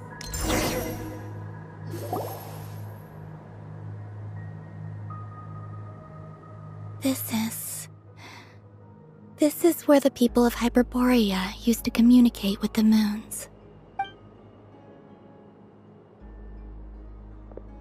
Eternal moon, frost moon, iridescent moon. When the power of all three converge, the gate to the moons shall open. Moon marrow preparations are complete. Only the final step remains. I'm sure Nasha Town is livelier than ever at this moment. Yeah, it's a shame you couldn't be there for it, but it's now or never, right? It's fine. I'm more than happy with this. My last piece of luggage. My only piece of luggage.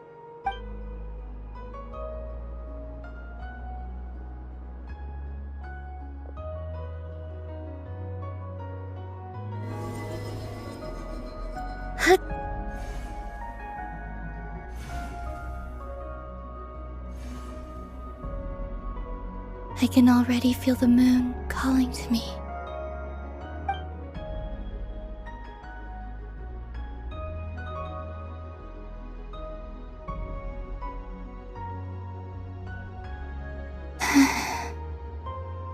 Your home lies on the far side of this light, Columbina. From now on, we will at last have a reason to pray to the true moon. Columbina. Yes? I'm listening. Be sure to come back and see us when you get the chance.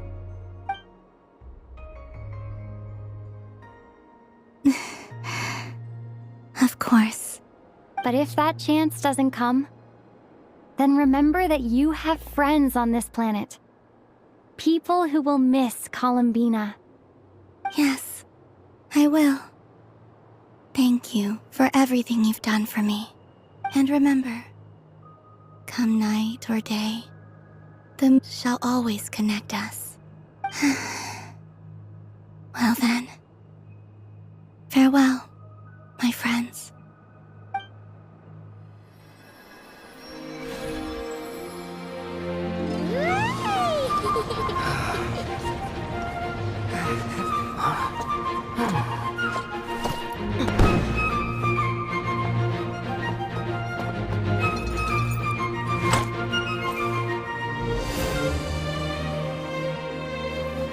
Thank you. This was my happiest night in Tevat.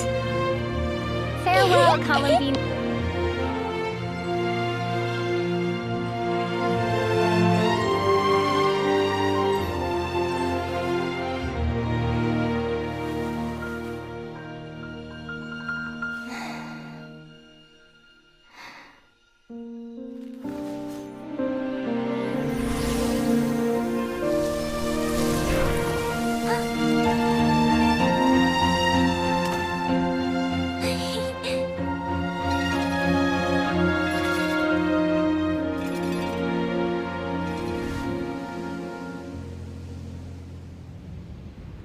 The moon really is closer than ever tonight.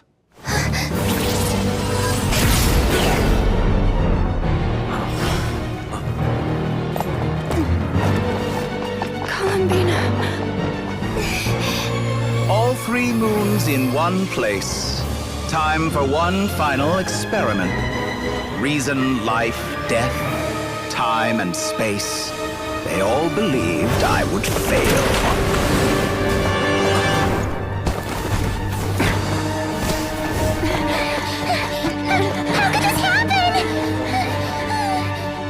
But Tevat's primordial power never did belong to the throne of heaven. And now, they are mine.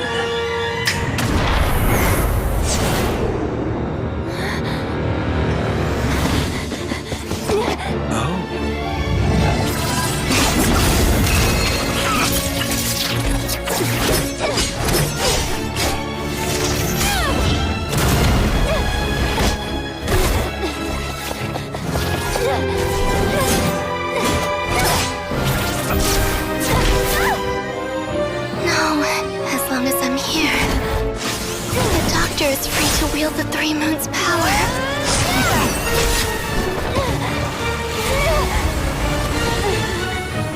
It's the only way.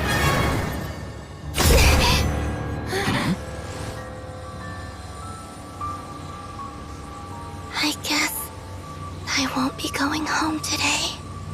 Columbina! No!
Are you alright?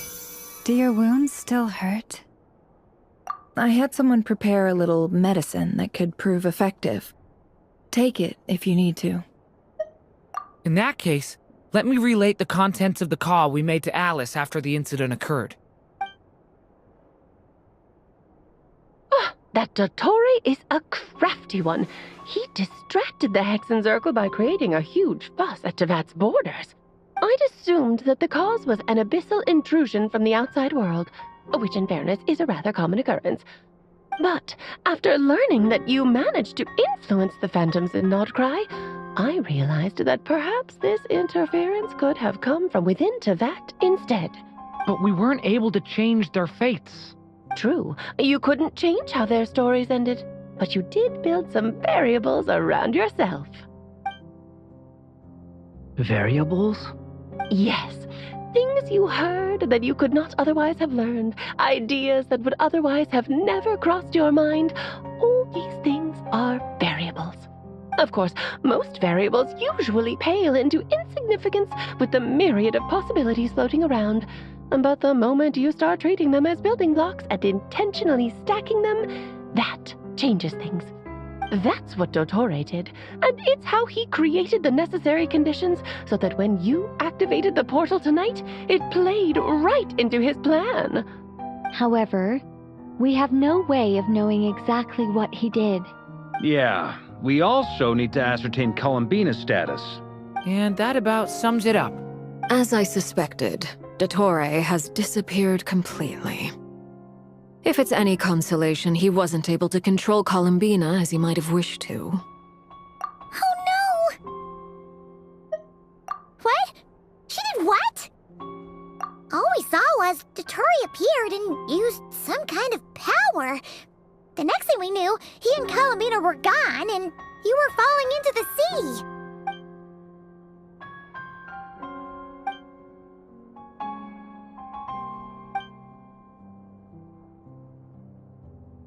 So, Columbina intentionally opened the Moon Gate and escaped into the same mysterious world as Rerir and Thalindis.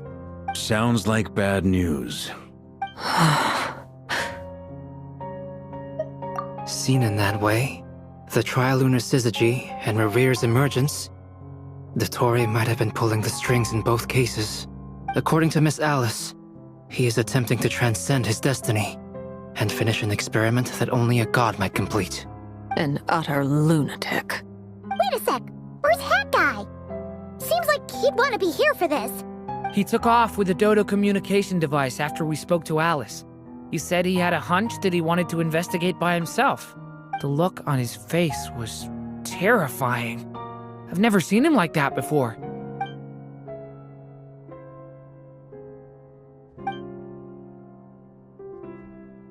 I'm back. Hat Guy! I went to look for the Hyperborean phantoms again. I think I've gotten to the bottom of it.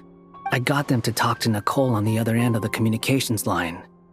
Turns out, the history they describe is different from how Nicole remembers it. Really? But how? Surely Nicole can't have been wrong. Because the phantoms are the ones who are deceived. They speak of a savior who appeared in their history. One who never should have existed. This savior promised to create a new moon within the false sky, and even bring back their moon goddesses. Foolishly, they believed in him, and told him everything he wanted to know about the moons. It's obvious that this was Dottore's doing. Now you mention it, the first time we entered the Hyperborean ruins, we heard the phantoms discussing their history, and I remember Nicole commenting that something sounded a little strange. But Dottore shouldn't have been able to get in there in the first place. He didn't. Nicole said that this was an anomalous state triggered by disruptions in the causal connections between phantoms from the same era. The variables that Dottore put in place were substantial enough that they even affected phantoms that he never met. So it's not that their memories were unclear. They'd been tampered with. That's exactly the possibility Dottore was trying to manufacture.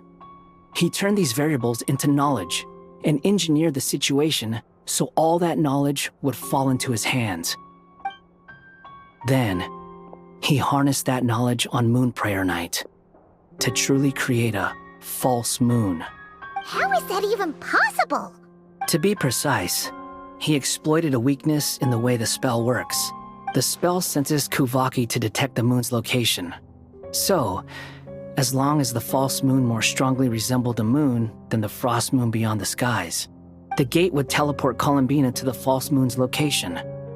In other words, to Dottoro's side.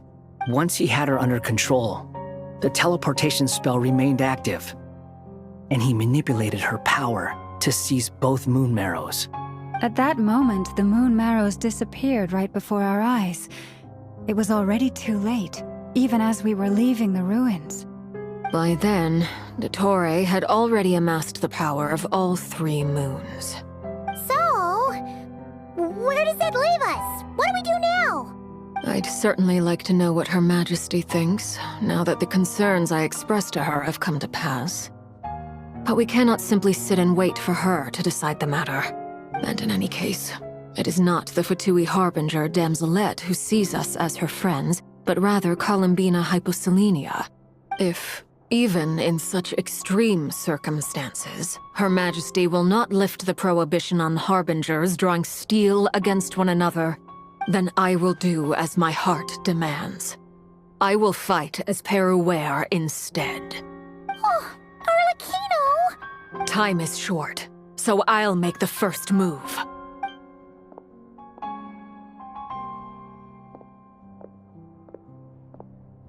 Whew. Even Arlecchino seems to be losing her cool now.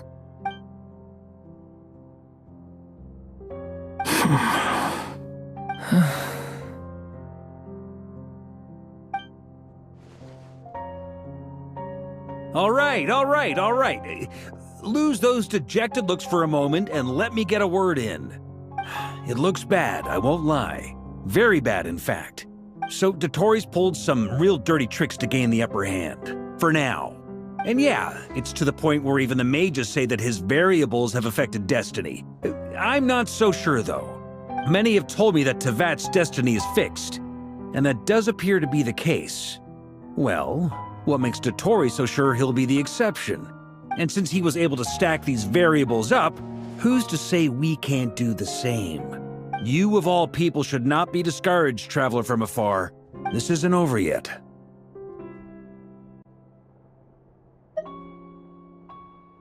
And you're not alone in that. Everyone here does, whether they've spoken thus far or not. But none of us are the type to sit back and wait for the sun to shine again. That's exactly how a knight should roll. If they knock you down, you get back up and get back in it. Don't forget, Honorary Knight, you're a legitimate member of Mondstadt too. Fark is right. This is far from over. Dottoro's already way overdue a butt-kicking given his past shenanigans. And after this, he's earned himself a double dose. That's what I'm talking about. How's everyone else feeling? I'll use Kuvaki to investigate Columbina's whereabouts. I am not ready to give up either. Leave the intel gathering to me. Whatever happens within Nodcry's borders, when the Curatorium of Secrets wants to be in the know, we always find a way. Ano and I will do all we can to support you. We will attempt to reverse engineer Dottoro's actions and seek a breakthrough that way. Alice and Nicole are busy dealing with an emergency at Tevat's borders, so they can't return just yet. But they're both very angry about this. They've asked Albedo and me to act on the Hexen Circle's behalf and do everything in our power to fight back against Dottori. Are you ready then? We're going to have to conduct a lot of research, even in the early stages. I'll do my best. As for me, I'm pretty familiar with Dottori's way of doing things, so I can try to predict his next move. I'll help with your investigation. Nice! Looks like we have our basic division of labor. I'll get in touch with Flint's and Itlua, get them to have a chat with their Starshiner. It couldn't hurt to bring the Lightkeepers on board as well. At the same time, I'll pass on instructions to the Knights present in Nodcry to assist the Lightkeepers and other organizations in ensuring the safety of those living here. Yeah! We'll show him! That's it then. Good luck, everyone.